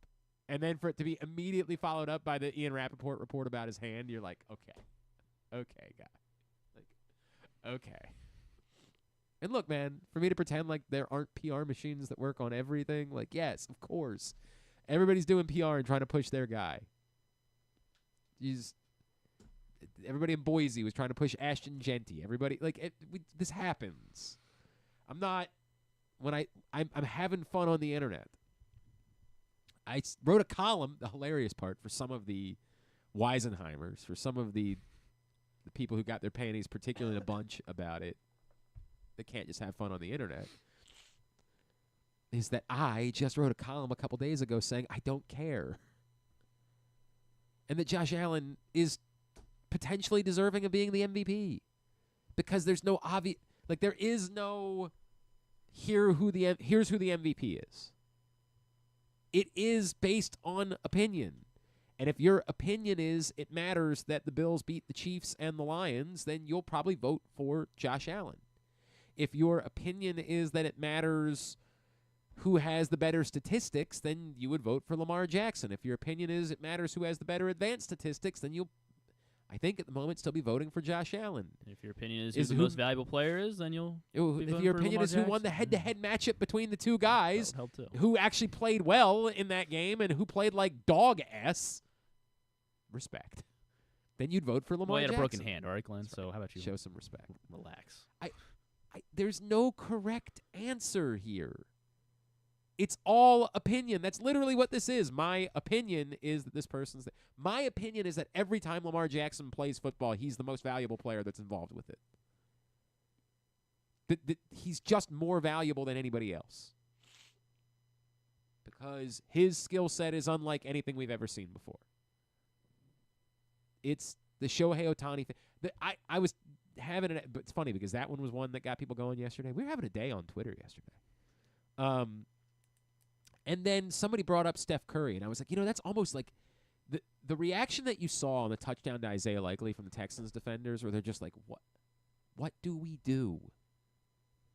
If we attack him, we're effed. He's going to make us miss and make us look foolish. But if we don't attack him, he's plenty happy. Like, he's not giving up once he's bottled in. Once he's got 3 defenders around him, he's just like, okay. He does what? Wait, what does he do? Yeah. Whoa. Okay. Like, what do we do? And you can see it. And it reminds me of when Steph Curry's making 30-foot bombs. When he's just, I know they lost last night, when he's just knocking down 30-foot bombs in his prime. And so defenders are like, all right, well, I guess we have to extend to him. And the moment they do, he reminds you, like, by the way, I'm not a one-trick pony. Watch what happens the moment you do that. And I go right past you into the paint, and I'm able to finish despite the fact that I'm 6'2". That's the thing. Like, the infuriating nature of trying to defend Steph Curry. Or Short King Steph Curry. He is. I mean, in comparison. Like, in comparison to basketball players, because he's still taller than most of us. But, like, that's the infuriating part about it, is you're like, what? How? What do I do about this? And to me, that's why whenever Lamar Jackson plays football, he's the most valuable player. Because he's just different. But it doesn't mean that Josh Allen isn't outstanding. He's incredible. If your argument is that it was obnoxious that people were pretending like the MVP race was somehow over, I'm with you. It's absurd. That is as slave to the moment as it gets. It's the lowest level of, well, this just happened, so definitive fact. Whoa, Chief. There's a whole season to go. I still think this is the they play the Jets this weekend, right? The Bills. Oh, the Bills, yeah. Let's be fair. Patriots, the most Jets, likely Patriots. scenario is they're going to go out of their way to try to have Josh Allen have They'll game. do another 3-3 game where he has 3 passing, 3 rushing. They're going to go out of their way, whatever it is, to try to have, because they're probably going to have to bench him. Like they won't be able to justify him playing the final week of the season. They, truth be told, can't really justify him. Although, wait a second, you're right. They have 3 losses, correct?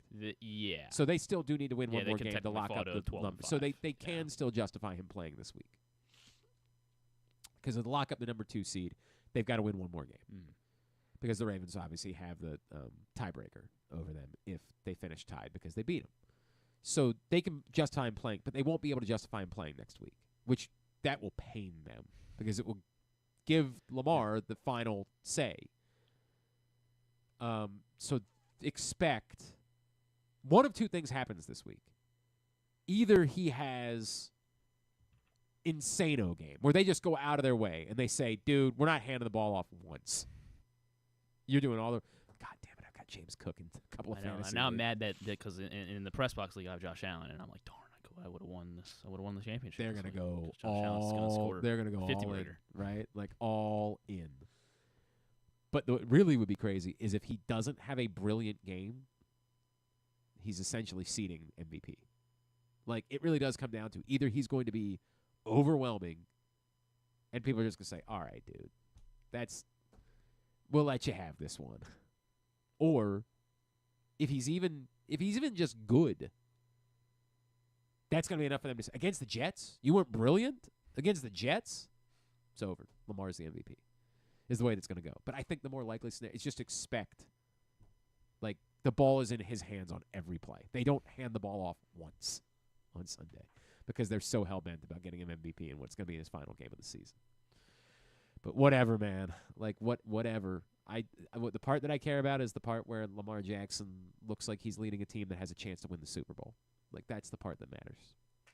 We come back in, we will go over pats on the ass for the Christmas Day game. Which 5 Ravens are most deserving of praise? Remember, your list has got to include 2 offensive players, 2 defensive players. fifth can be another offensive player, another defensive player, special teams player, or a coach. Get him in at Glenn Clark Radio on Twitter, Glenn Clark Radio on Blue Sky. Somebody's winning a $50 gift card to Costas Inn. We'll go over ours next. It's Glenn Clark Radio. Treat yourself and taste the Baltimore tradition that is the legendary Costas Inn. Hey, it's Stan the Fan Charles. For over 50 years, the Costas Inn has been a Baltimore original, dishing out their amazingly scrumptious, fat, award-winning crab cakes and steamed crabs. Every season is crab season at Costas, so make your plans now by calling 410-477-1975 and reserve your taste of heaven. Sit back, crack some crabs, and watch the Ravens chase down another title on Costas' 15 TVs. On Monday nights, Costas offers their half-pound jumbo lump crab cake with 2 sides for under $30, and there are nightly specials Monday through Friday. So head on down to the Costas Inn at 4100 North Point Boulevard or visit them at CostasInn.com. Make the most out of every day in your Toyota RAV4. Available in hybrid or gas-only models. A RAV4 can get you where you want to go in style. Check out buyatoyota.com for deals on new RAV4s from your local Toyota dealer today. The drug scene in Maryland is changing. Fentanyl and xylazine are being added to street drugs, and you may not even know it. Xylazine is not even intended for humans, and fentanyl is an opioid 50 times stronger than heroin, and contributed to over 80% of overdose deaths in our state. Anyone who uses drugs, even occasionally, is at risk of overdose. To learn more, visit stopoverdose.maryland.gov or call or text 988. The votes were all counted, and the results are official. Royal Farms was named #1 for food in the USA Today 10 Best poll, receiving more votes than any other convenience store chain in America. The next time you want to get some good food fast, doesn't it make sense to go to Royal Farms? Voted best in the USA and home of world-famous chicken. Real fresh, real fast, Royal Farms.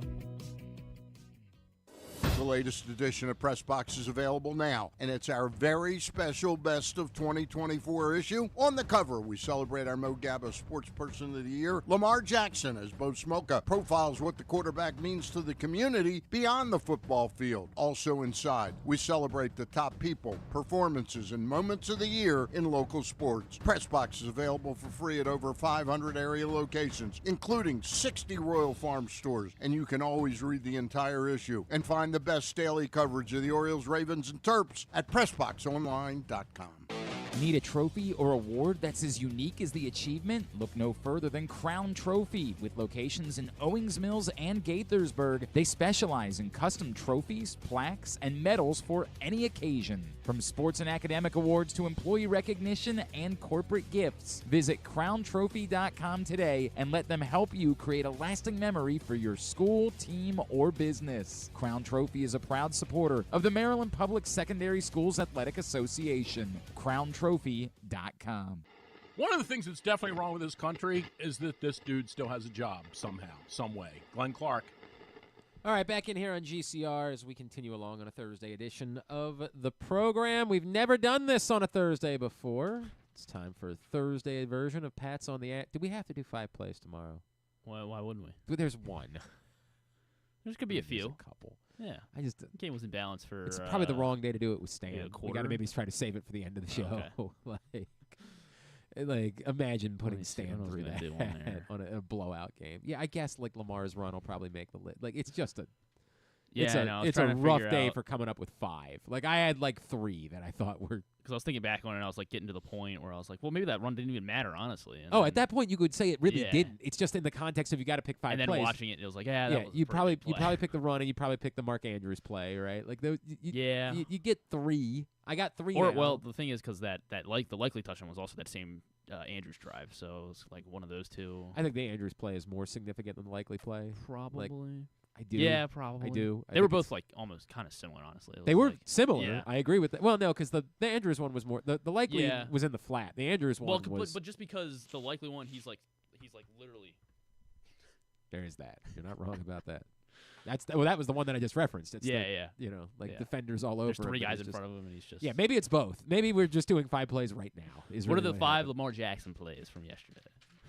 Well, one is a defensive play. So one is a defensive play. Yeah. Maybe we can throw a sack in there. Maybe. Who knows? All right. I guess we'll do it, but we'll do it late. There's in an the interception. Show. Let's get to it. Pats on the ass. They're brought to you this week by. This one's going to be brought to you by the Governor's Challenge. Remind everybody, Griffin, please. You are going to be checking out some good basketball out at the Wycomico Civic Center because the top high school basketball talent from across the country is returning to the Wycomico Civic Center starting today, December 26th, and running through the 30th, December 30th.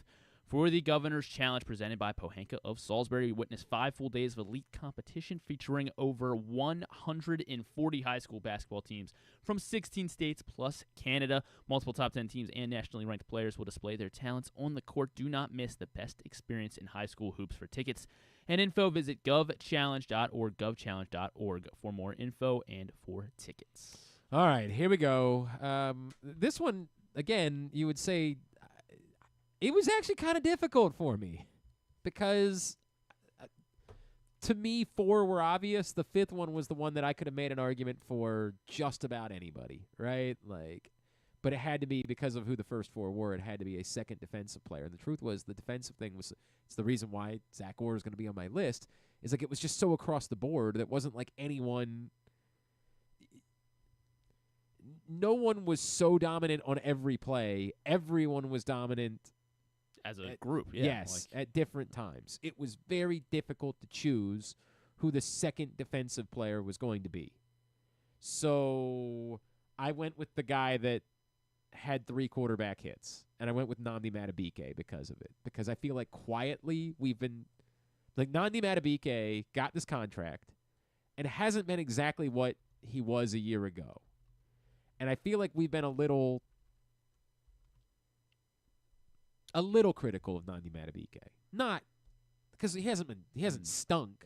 He just hasn't been. He hasn't gotten 10 sacks. Correct. And I think we're starting to see the last couple of weeks how impactful Nnamdi Madubuike can still be. And so on a day where everybody made a contribution, I just went with the guy that had 3 quarterback hits because that one stood out to me most as being a little bit different than everybody else. So Nnamdi Madubuike is my number 5. Yeah, I threw. I just kind of my 2 defensive players. I guess I just kind of went back to the old reliables. I feel like just because I had to go with Kyle Hamilton as my number 5. I mean, yeah, like as you said, it was just such a great day defensively for him, for the team. The interception was very impressive, and that put it over the top. But yeah, I'm not going to be mad at Madubuike. You could, I think you could argue Owe and obviously Kyle Van Noy as well. They had good days, putting a lot of pressure on C.J. Stroud and making sure that he was never once comfortable. Yeah, Kyle Hamilton is my number 5 as my second defensive player. My number 4 is where I find Derrick Henry, who probably would have been higher on the list if not for the safety. Right, like that's real. He was so good yesterday, but the only thing that went wrong all day was the safety. So he has to drop a little bit because of it. So Derrick Henry's my number 4. And I'm using that. I'm doing the KZ bit here. I'm gonna. Henry's not on my list here because I'm throwing Roger Rosengarten on here. The offensive line was great. This is nuts. Roger Rosengarten was not nearly as good yesterday as he was the previous week. And maybe it's because of you. I watched him more yesterday. He had some. He was very good. He might have been good, but he had some problems early on against Will Anderson. There was that one series where Will Anderson got back to back. He had the sack, and then he had one of them was a design where Rosengarten wasn't supposed to block him. I think this is the way it looked. It looked like they wanted Anderson to bite on something, some fake. So that one I'm not putting on him, but yeah, the other one of the sack though he did get kind of blown into Lamar, but just running the football though he was blocking his ass. There were multiple occasions where he was 10 yards downfield blocking a guy and setting another hole for Henry or I guess Keaton Mitchell didn't run it too much, but he setting a hole 10 yards downfield past the sticks. And creating another gap so that Henry could get another 7-8 yards. So it was, Roger Rosengarten, the whole line. I can't believe you didn't put him on the list last week, only to put him on the list this week. Well, he deserved it this week. Or he deserved it last week. Yeah, you recognized that. Well, it's the same week. So you decided that you wanted to change. Roger Rosengarten, my number 4. Number 3 is where I have Ardarius Washington, and I'm fine. Ardarius Washington had a good game. He made the biggest play of the game. And he's been unbelievable. Ardarius Washington, number 3. I would Roquan as my number 3 here. I thought Roquan he was flying around. Wow. He had the fourth down. The game I guess was over at this point, but the fourth down stop that Harbaugh had to challenge. He had to stop there. I thought he made the first tackle of the day as well defensively, and that whole weird, I guess, scuffle thing with Mixon before the game was weird. Yeah, Joe Mixon just seems like an asshole. Well, I've never met a Joe Mixon guy. Yeah. But you mean he slid over, like he was kind of on the other side of like the line of the line, and then just slid over and popped Mixon like on the very first play, right at the line of scrimmage, lit him up. And I mean he was great in coverage. It felt like he was in on every big run stop as well. And then he was the guy that they happened to be rushing and had the pressure on C.J. Stroud on the Kyle Hamilton interception. I thought Roquan Smith had a great day. You know, he led the team in tackles. It was a very workmanlike day, I think, for Roquan Smith. And yeah, I mean I think I had Darius Washington on the last like 2 weeks anyway, so you know, he gets a break. Biggest play of the game, and you can't get him on the list. All right, Hamilton and Roquan. Number 2 is Zach Orr. They pitched a shutout. They did. I know, you know, it doesn't go down that way. They pitched an effing shutout. That's why Henry can't be on the list. Christ. Zach Orr is number 2. Zach Orr is number 2. I mean, yeah, it's just like just an amazing. Like, I think Greg Olson mentioned they were playing too high all day, and that's what Stroud struggled with. I mean, they stuck with it, and just the pressures that they schemed up, like the Chris Board sack. Yep. Van Noy's first sack, like it was God, it's a real bummer to me that I haven't been able to figure out a way to get Chris Board on one of these lists yet. Dude, I really like Chris Board. He used to come on with us a lot, like when he was here the first time.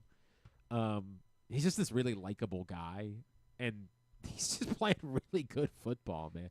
It is wild how the Ravens have always been able to have these in case of emergency break glass. Josh Bynes was their emergency 3 different times.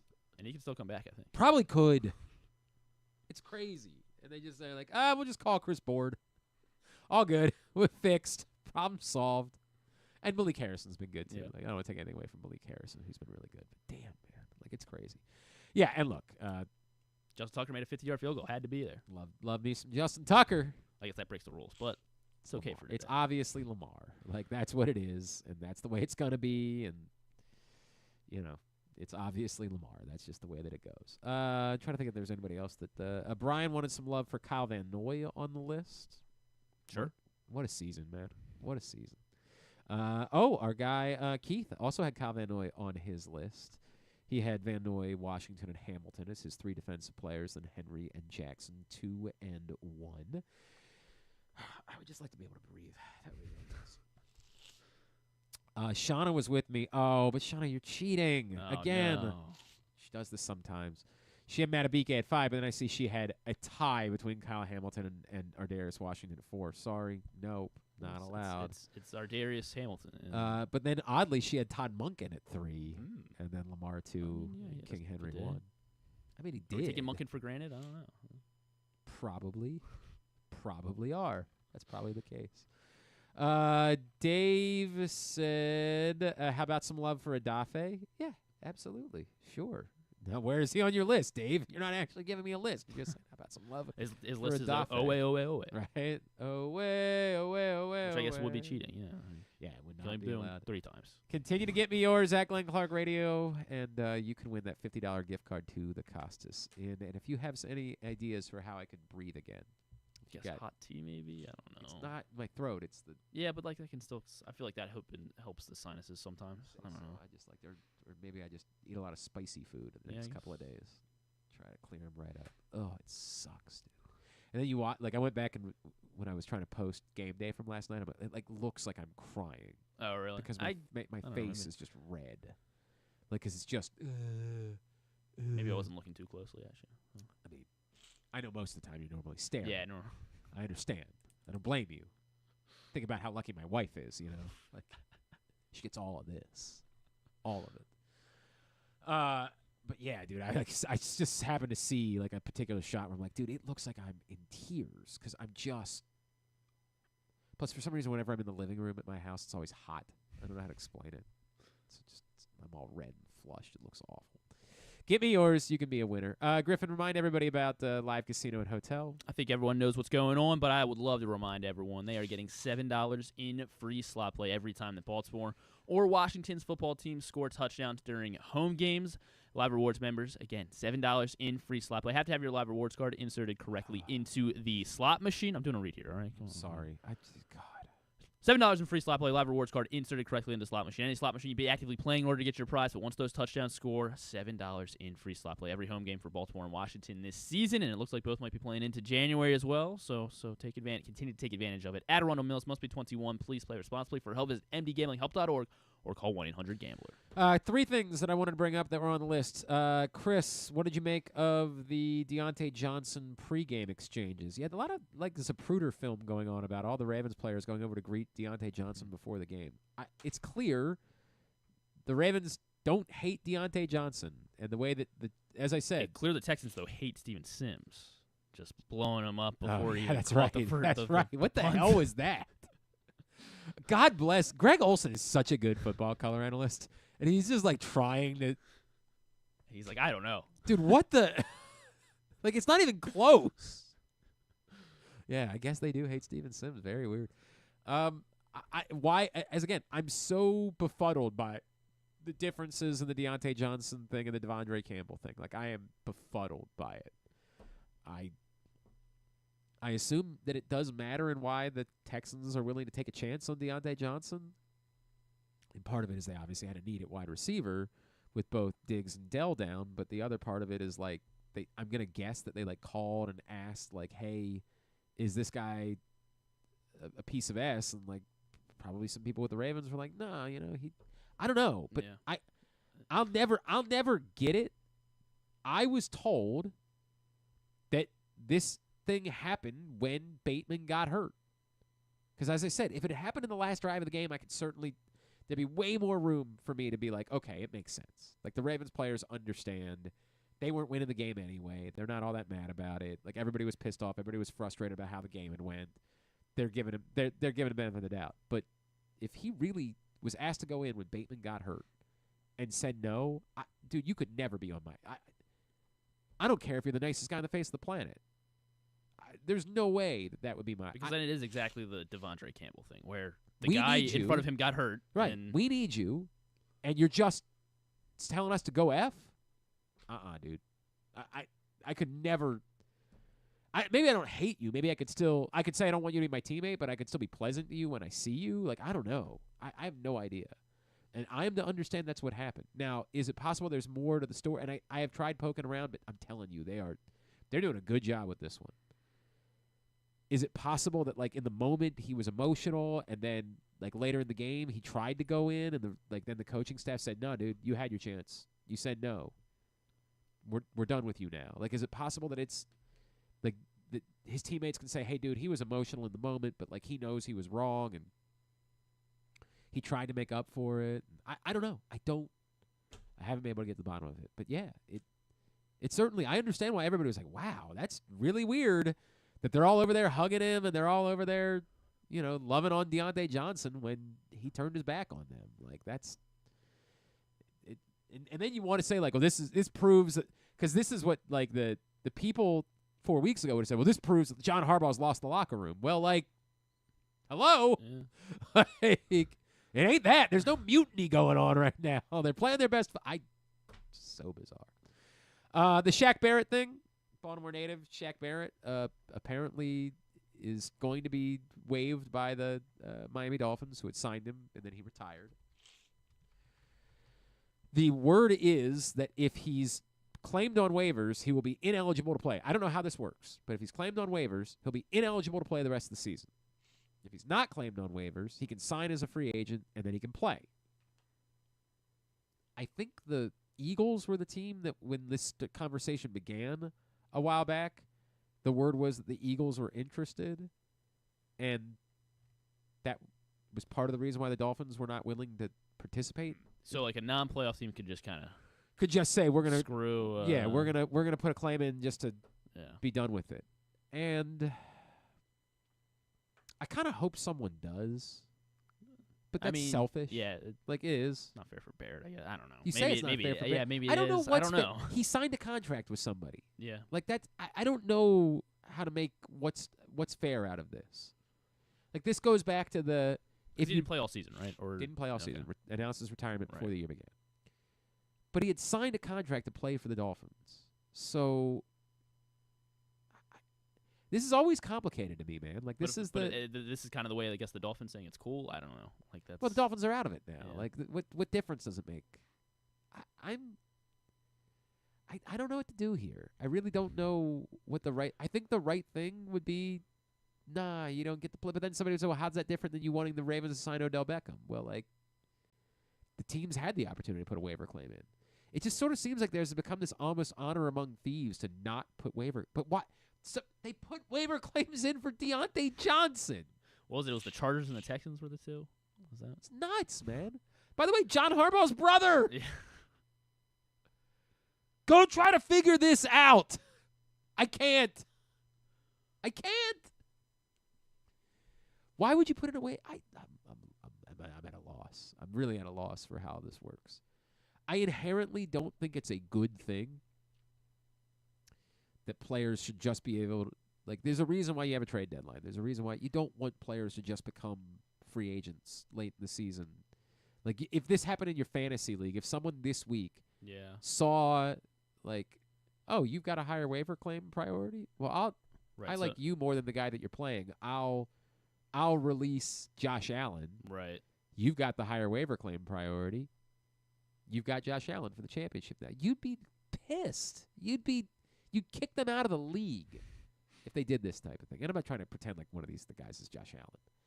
But I don't inherently like it. But I get it. Like, if nobody puts a waiver claim in for Shaq Barrett, then they had their chance to stop it, and they didn't. There is this weird honor among thieves that, like, you don't do that. Like, if, particularly in this situation where it means he wouldn't be able to play. Like, well, we can't do that. But you're just signing up to potentially let a team that you're going to have to face in the playoffs be better?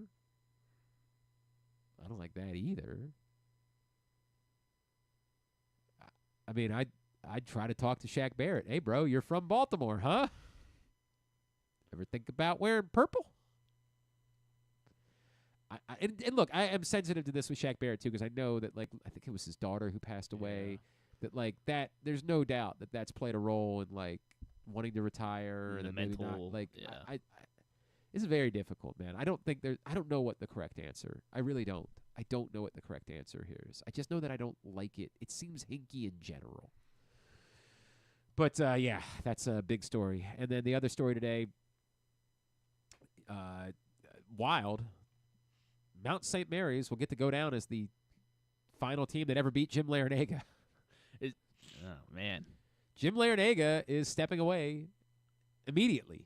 He's just going to retire from college basketball. And Jim Larrañaga is such a fascinating figure, right? Because, like, there's so many stories there. Obviously, like, when he took George Mason to the Final Four. Is it official? I mean, I guess it's like, at this point, it's kind of like you're maybe moving past the point of no return. Well, because Thamel was like, okay, I guess it is, because now I said Bill Courtney is expected to be the interim coach. Okay, yeah, so then I guess, I didn't know there was any debate about that. Sorry. Well, I guess I only saw the first Thamel tweet. Jim Larrañaga, when Mason went to the Final Four in 2006, that was the biggest Cinderella run there's ever been for a mid-major team. We've never seen anything like that. Like that, it's so hard to explain the impossibility of that run. Butler from the Horizon League a couple years later reaching the national championship game was similar, but like they had better play. Like Gordon Hayward was an NBA, borderline NBA star. Who is the other guard from that Butler team that went to play for the Wizards? Shelvin Mack. Okay. Right? Like they had real NBA players on that team. What George Mason did in 2006 is the most unheard of thing that's ever happened in college basketball to me. And somebody will bring up a comparison that it was insane. It was a CAA team made the Final Four. Like that, I still can't comprehend it. Then I get like at Miami, he didn't win a national championship, but like he made the Final Four at Miami. That was 2 years ago. Yeah. Jim Larinaga is and then there was some controversy in there, but welcome to college basketball. Jim Larinaga is a fascinating cat to me. Like his story, I assume he's a Hall of Famer just because of the sheer number of wins and the bookend trips to the Final Four. Like it's crazy to me the career that Jim Larinaga had. Like a really unbelievable man. But yeah, Jim Larinaga, after losing to Mount St. Mary's, just said, "All right, that's it. I can't do this anymore," and is calling it a career and stepping away from college basketball coaching. All right, we come back in. We will get a tidbit. We will get Tubular to wind things down for a Thursday edition of Glenn Clark Radio. The top high school basketball talent from across the country returns to the Wicomico Civic Center December 26th through 30th for the Governor's Challenge presented by Pohanka of Salisbury. Witness 5 full days of elite competition featuring over 140 high school basketball teams from 16 states plus Canada. Multiple top 10 teams and nationally ranked players will display their talents on the court. Don't miss the best experience in high school hoops. For tickets and info, visit govchallenge.org. Hey Baltimore, it's number 10, Arthur Millette, and I'm hoping you'll slot us in all season long for the Arthur Millette Show. We will be traveling around the region all season, giving you the chance to get to know me and my teammates. There will be some football talk and a lot more. You can watch this show live on Pressbox's Facebook and YouTube pages and listen every Friday night on 105.7 The Fan. Find out more at PressBoxOnline.com/Millette. The Arthur Millette Show, the only show in town that's a work of art. Whether your focus is luxury and comfort, convenience and technologically advanced connectivity, or sporty performance and aggressive styling, we've got the perfect Highlander for you. Check out buyatoyota.com for deals on new Highlanders from your local Toyota dealer today.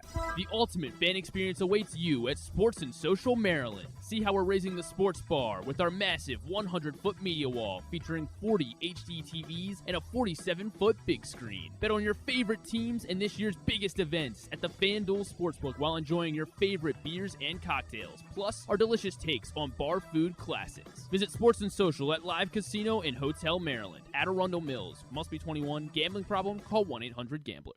The drug scene in Maryland is changing. Fentanyl and xylazine are being added to street drugs, and you may not even know it. Xylazine is not even intended for humans, and fentanyl is an opioid 50 times stronger than heroin, and contributed to over 80% of overdose deaths in our state. Anyone who uses drugs, even occasionally, is at risk of overdose. To learn more, visit stopoverdose.maryland.gov or call or text 988. Gambling can be a fun and entertaining experience, but there are risks involved. If you're planning on betting on the game at the casino or on your phone or computer, know your limit, stay within it. Set a budget and a time to stop. Remember, gambling isn't a financial solution, and it doesn't mix well with alcohol or drugs. Know the risks and have a plan before you begin gambling. For free and confidential services, call 1-800-GAMBLER 24/7 or go to helpmygamblingproblem.org. Driving in Maryland? Did you know an Easy Pass from DriveEasyMD.com can save you time and money? Of course you did, because you are a thrifty driver. An antenna reads your Easy Pass transponder and automatically deducts the toll from your Easy Pass account. There, you just saved money with Easy Pass, all without slowing or receiving a notice in the mail. Well done, thrifty driver, well done. Get your Easy Pass at DriveEasyMD.com. Contrary to what some people believe, I actually like this guy when he sleeps. Glenn Clark, talking sports. All right, winding down for a Thursday edition of the program. I think we can. Is there anything else that we needed to talk about? Is there anything else that we didn't cover? Do you want me to hit you with the hard hitting questions real quick for now that you're that's right. Kind of above all of us? Yeah. So for those that are maybe unaware, I am now a huge viral star. I'm a little bit nervous that I might have to fight Mike Tyson because of it. I don't know exactly what the rules are, but I'll be prepared. So, yeah, Griffin said, I'd kind of like to grill you about this. I kind of like to maybe do like a press conference and ask you some questions. And so... And I guess first, I just open up, kind of opening thoughts after your performance. And okay, yeah. How do you feel? How do you feel after... I guess what is this, like 12 hours, a little over 12 hours removed now? Yeah, look, when I felt good about it. I did when I sent it. I felt good about it. I thought it would get a little, some people would have some fun with it. I'll read it for those of you that might have missed it. Lamar Jackson is playing so well that the Bills are about to tell Ian Rappaport that Josh Allen has been playing with a disease that hasn't been seen since the Oregon Trail. I thought it played like I thought it had a couple of different elements involved. It had the fun of the Josh Allen, Lamar Jackson stuff. It had the fun of, I think some people just like dunking on Ian Rappaport, which I have no beef with Ian Rappaport. It's not about you prefer dunking on Schefter. Yeah, everybody knows that about me. Boy, Schefter's gotten really defensive this week. Really like we were all with him in the fight against Doug Gottlieb because Doug Gottlieb's kind of a but like then he was fighting with Florio this week. Like Schefter's had a week. Yeah, he was. But it's not. This is the press conference. This is the press conference. So let me. So it had all the elements. And then the Oregon Trail is just fun. Like, everybody loves thinking about diseases from the Oregon. Dysentery. How many times have you thought in your life? Although did you even play Oregon Trail? No. No, of course that was for my generation. This was before computers were computers. Okay. This was back when, like, I'm trying to think. There was a brief time, like, when I was in middle school and I was obsessed with the Donner Party because I was like, that's crazy. The what? The Donner Party. I don't know what the Donner Party is. The people where they ate each other. I don't know if it was exactly Oregon Trail, but they were people, like, moving out west. They got stuck in the mountains over the winter. Everyone like froze to death. I am not familiar with this story. They didn't have food, and they were eating each other. The Donner Party. We all played the Oregon. Played the Oregon Trail religiously. It was like that was in elementary school. Half of your classes were just playing Oregon Trail.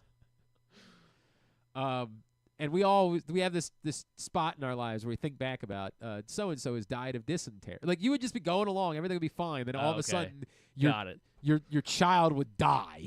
Got it. Because that was the nature of the Oregon Trail. Like it was tough. And we would all think back. We would come back like cholera. Like when was the last time we thought about cholera? Diphtheria, like something along those lines. So I knew it had all of the elements of like this will work, and I'd actually worded it well, and there weren't any typos, which is kind of an issue for me sometimes because I don't edit. I just hit send.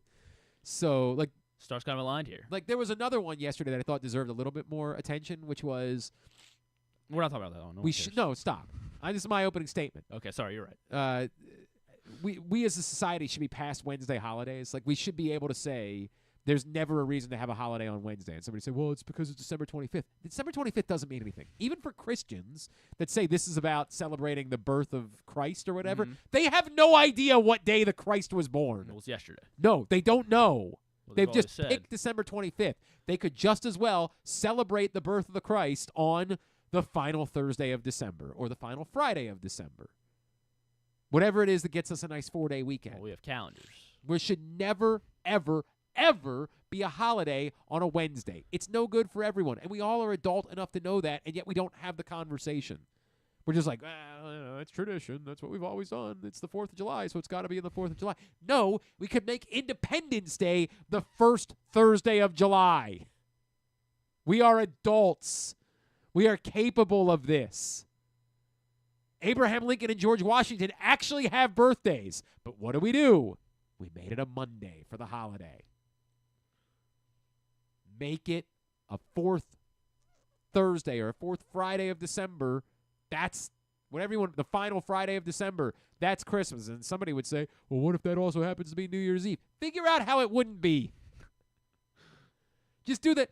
If you make it the 4th Friday of December, then it could be the 22nd, or it could be the 28th. That's fine. Then you have 3 days to recover before New Year's Eve. You're good. So I sent that out yesterday. It got no play, but I realized it had a typo at the end, and I think that had something to do with it. So this guy's not valid. But I'm on to something, and I know I am, and it deserved more credit than it got. So you're also declaring your run for president here. Is that? I would like to fix that. I would like to fix the holiday thing. Like we have a problem with that. The 4th of July should absolutely never be on a Wednesday. Christmas should not be. No holiday should ever be on a Wednesday. Even if it's a Tuesday. I don't like Tuesday. I got to be honest with you. Tuesday's bad too. Thursday's fine because we would all just take off on Friday. I would say it should always be Thursday or Friday. That Christmas Day should always land on? Yes. Okay. And I would say that it's okay that like Memorial Day and Labor Day are on Monday because we don't have it. There's no hang. We've had a whole weekend. And this is why Hanukkah's the best because we cover every day. Yeah, 100%. All week. All's good. I get it. But what I'm saying is specifically Christmas because like Christmas Eve is a big deal. Like we need to have the night before be clear. Like Christmas and Christmas. Except for the Hawaii Bowl. That'll be a Christmas Eve tradition. I got some thoughts on the Hawaii Bowl. I spent some time with the Hawaii Bowl on Tuesday night. Very low rent broadcast.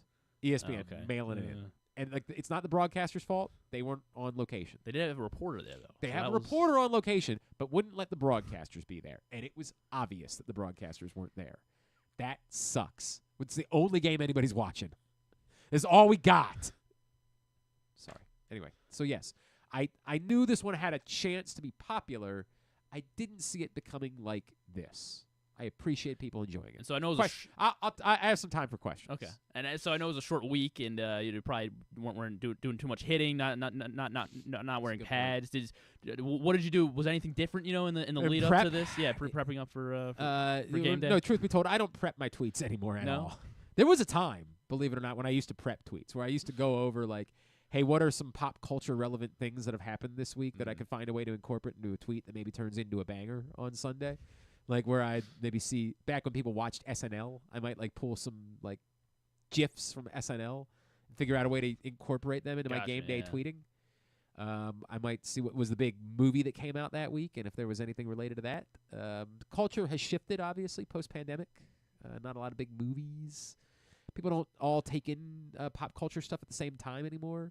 I don't do like viral videos aren't something that I like. If somebody said, "Hey, what are the big viral videos right now?" I got nothing. No idea. Like Damn Daniel, is that still on Damn Daniel? That was a while ago. Maybe there's probably an audience for it. I'm just not the guy. So I used to prep my tweets. I did going into game day, not knowing what was going to happen during the game, but just having some stuff filed away that I could use that would be relevant. And people will be like, I know that thing. I don't do that anymore at all. I don't prep tweets. Are you going to go through and reply to every single No, I've replied to a few.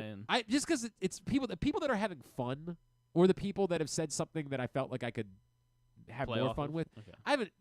I could not possibly reply to everyone, Griffin. Well, you should send them your column from earlier in the week. Some of them I could. But I don't really, that's the thing, I don't really want to have a serious conversation about it. It's just about joshing on the internet, like we're just all sitting around watching a football game having a time, guy. Like we're all just popping some sodas and watching football. Like this was not that deep. That's what I really want to say to all these people. Like it's just not that deep. We're just funning. That's all we're doing over here. Just funning on the Twitter. This is a hellscape of a website. Like why not have some fun? So yeah, I replied to a few people that I was having fun with. I couldn't possibly reply to all. Christ, have you seen how many people have either replied or retweeted it? Like Jesus. Some are worried that you may just because we've gone up close. I guess we're going to approach about 100,000 views since the show started. So do you think? Is there a chance that people are worried that you're going to put away do away with Glenn Clark Radio? Oh, in favor of just being a tweeter now, just being a creator, personality. Yeah, I'm not good at either. No. So I got to keep doing everything because you're hoping that it all. Like if I'm a 2 at this and a 2 at that and a 2 at that, then it all adds up to 10. Yeah. Instead of being a 10 at one or thing, at least 6 or 8. Yeah, something like in that neighborhood. If I'm just a 2 at enough things, that equals out to being a 10. No, I'm going to remain committed at least for now. Okay. I'm always going to be willing to listen to any offers that might be out there. If you or your company is looking for bangers, Glenn Clark Radio. So just hire you to I'm one for, as I said to somebody else, I'm like one for every 20. Like one for every 20. And well, that does kind of. Some would argue 20 is a little generous. Oh, they don't normally do these numbers, no doubt. Because people did want to know, why does every other tweet suck? Like, thank you. I appreciate it. Why is it not good? You never know. Why are you not good? You never know what it is. Why the moment? Was there something you ate? Why did Gautier, somebody that I used to know, why did that capture our? You go back and listen to it now. You're like, this isn't that good of a song. Like it's just not that. It's fine. Now you're just somebody that I used to know. Somebody. Why do people think that Mr. Brightside is a better song than all these things that I've done, which is obviously superior? I can't tell you why it is that our subconscious. I'll give you another example. We all love "We Are Young" by Fun. People love that song. It's not a tenth as good as "Some Nights." "Some Nights" is a much better song than "We Are Young." Close. But, it's dramatically better. Some nights I stay up cashing in. That's a jam. It's so good. You never know why it is that something hits. Like, why did this one hit? I don't know. Was it you ate something for breakfast, or was it I barely ate breakfast yesterday, Griffin. I've been dealing with a bit of a stomach thing. So you think this is maybe? Oh, so you're saying it's the bug? The bug. The bug is what brought helps the you best tweet out of better. it? No, I was back to eating yesterday. That's not true. I didn't eat anything Monday night, and then I didn't eat anything I didn't eat again until Tuesday night. I still had some shopping to do on Tuesday. Oh my God, I was a zombie. Like I went to purchase something at the sporting goods store. I'm not going to say the name of it because whatever. I went to the sporting goods store. I purchased something that was listed that had a sticker, and all of them did. There were multiple stickers. They all said $34.99. I needed something for a White Elephant gift exchange. And I had a $50 limit. So I was like, I'm going to combine that with some scratch-off tickets, and that'll be $50. It was a cooler. I'll say that. It was a cooler. I take it to the register. The guy at the register scans it. It's $99.99. Ooh. I said, well, excuse split me? it in half, and then you got 2 White Elephants. Like, he said my total, and I was like, no. He said, what do you mean? I said, it was $34.99. And he, like, looks at me, and he's like, dude, there's no way this thing's $99.99. It was listed as $34.99. And there's a line now, and I'm just like, no. And I'm just staring blankly. No. I'm like, I just don't want it. Just put it aside. Now, he's like, well, I'll call somebody. And he's like on the horn. And he's like, oh, it's becoming a thing. And I'm sick.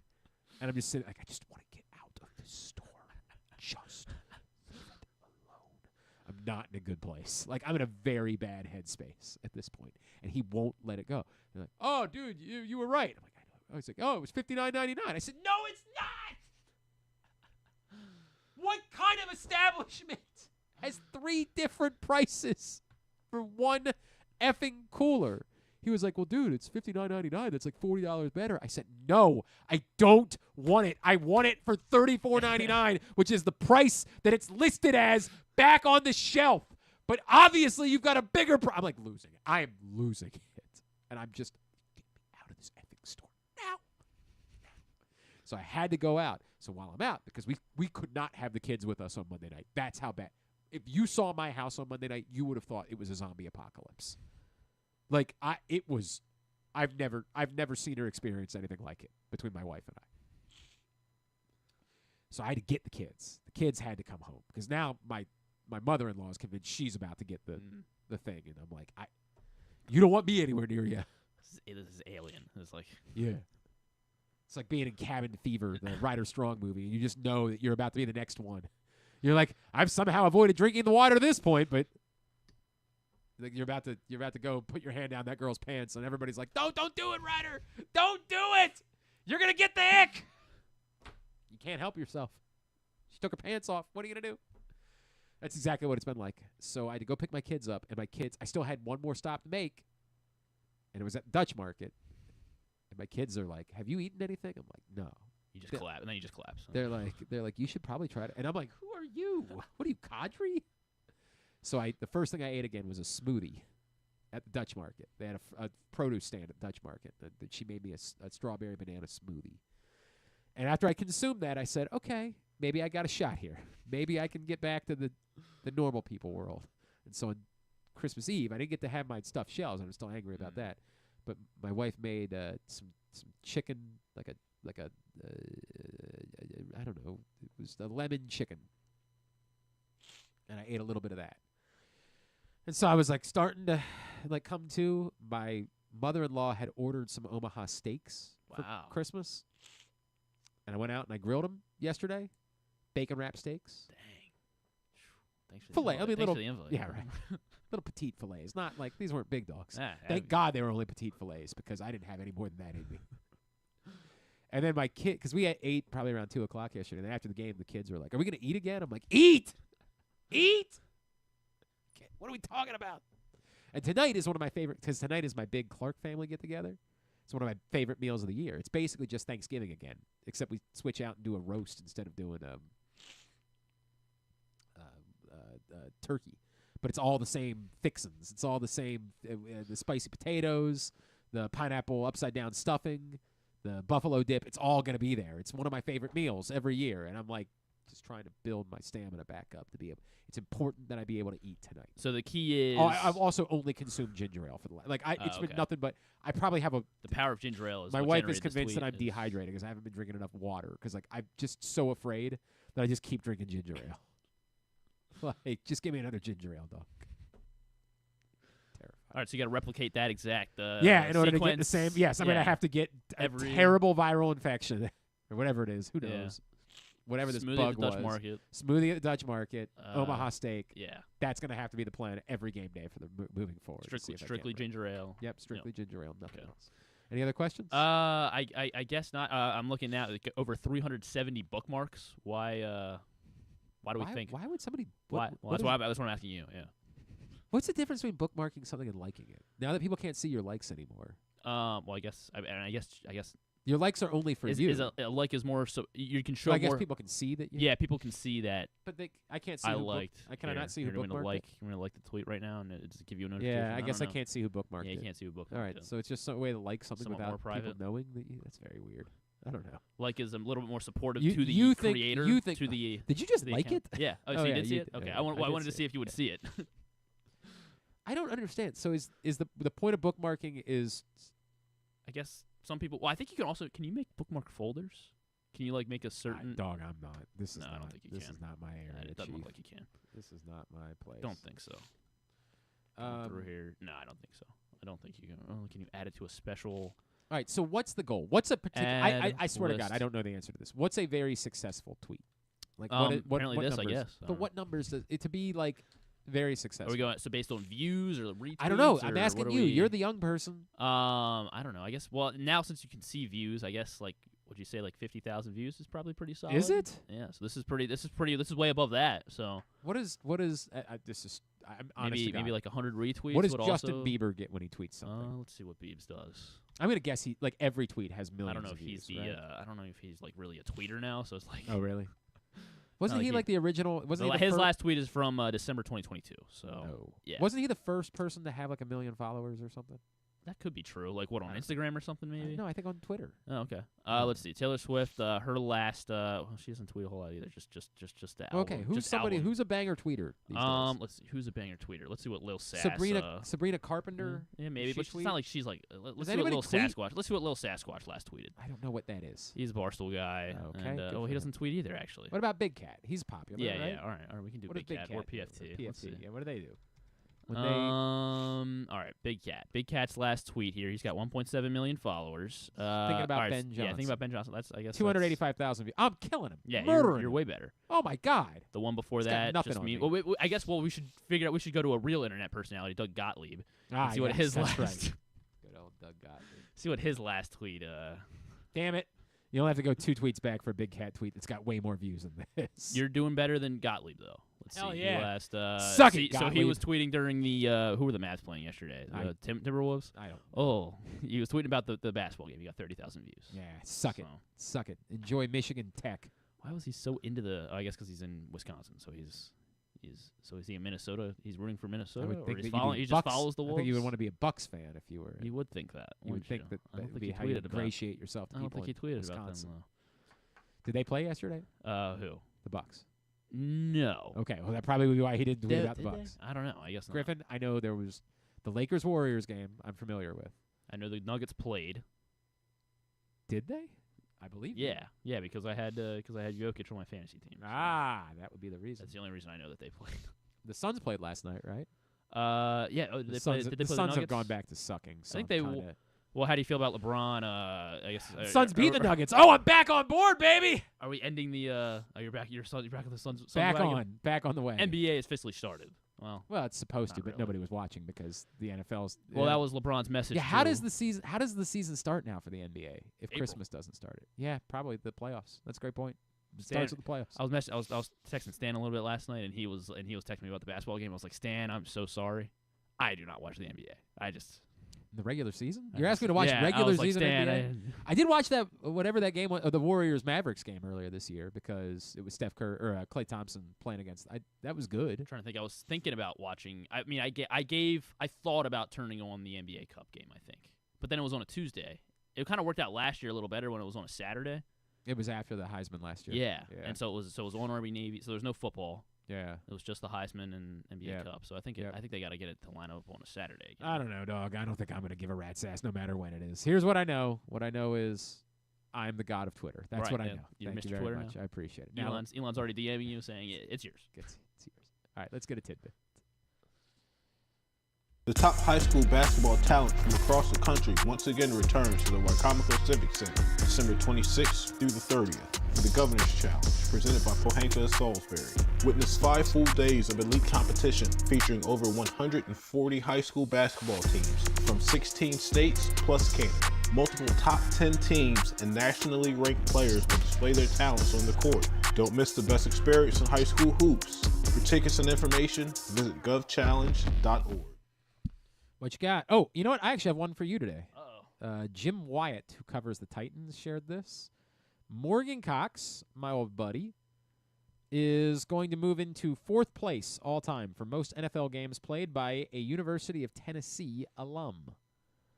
Who are the other 4 guys in the top 5 of most NFL games played by University of Tennessee alums? Well, since I know so much about considering 3 of them are Hall of Fame caliber players. I will go Peyton Manning's up there. Well, you would think number really? 2. Oh, okay. Number okay. 2. I thought you were about to say 266 games. Number 2. NFL games played by a Tennessee Volunteer. Yep.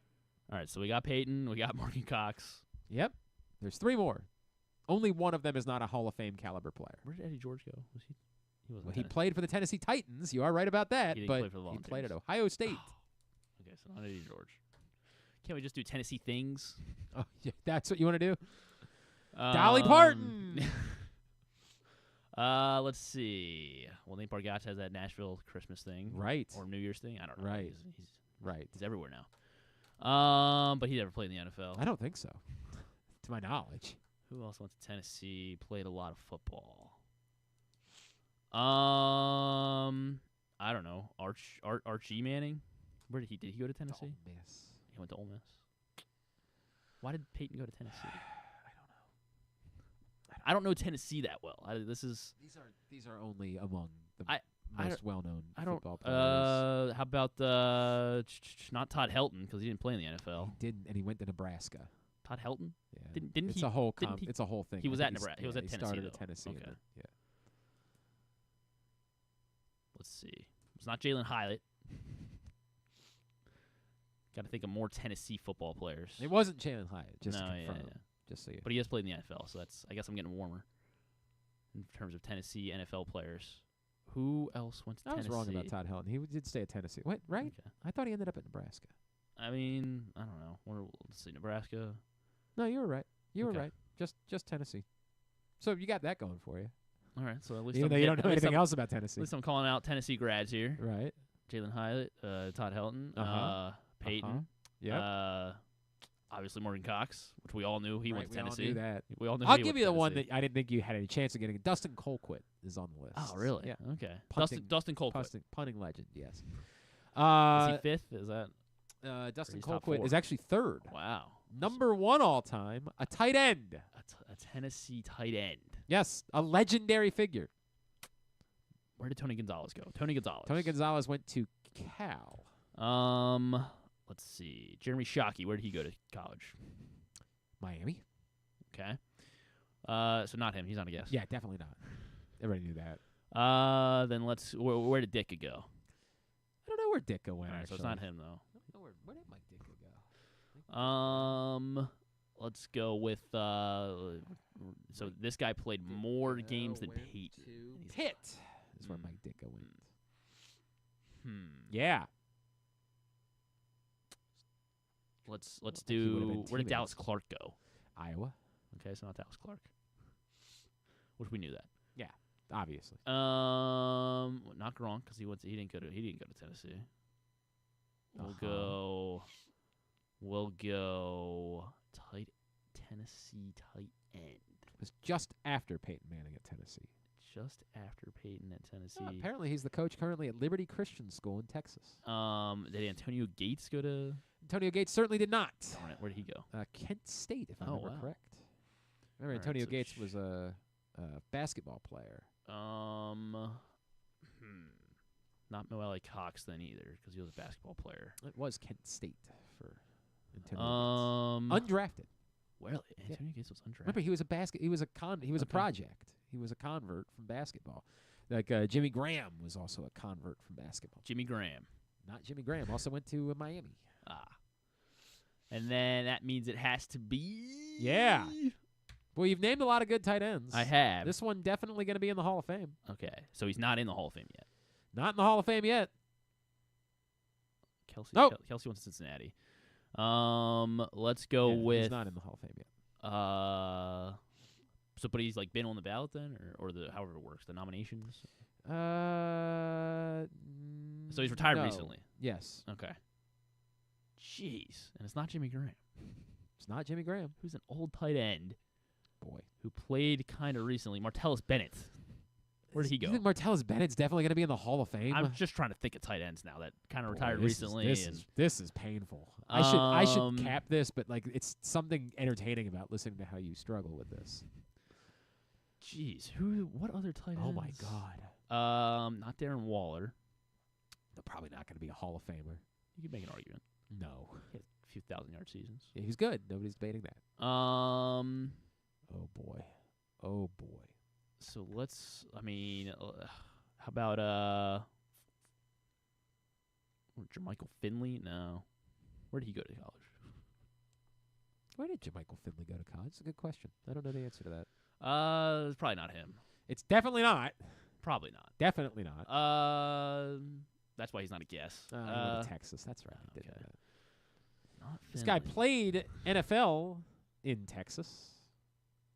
Oh, all right. So that make it Jason Witten? Jason Witten, of course, was the answer that you probably should have gotten a long time Jason ago. Witten. Number Dustin one on the list. Colquitt. And how about the greatest sack artist in football history? Let's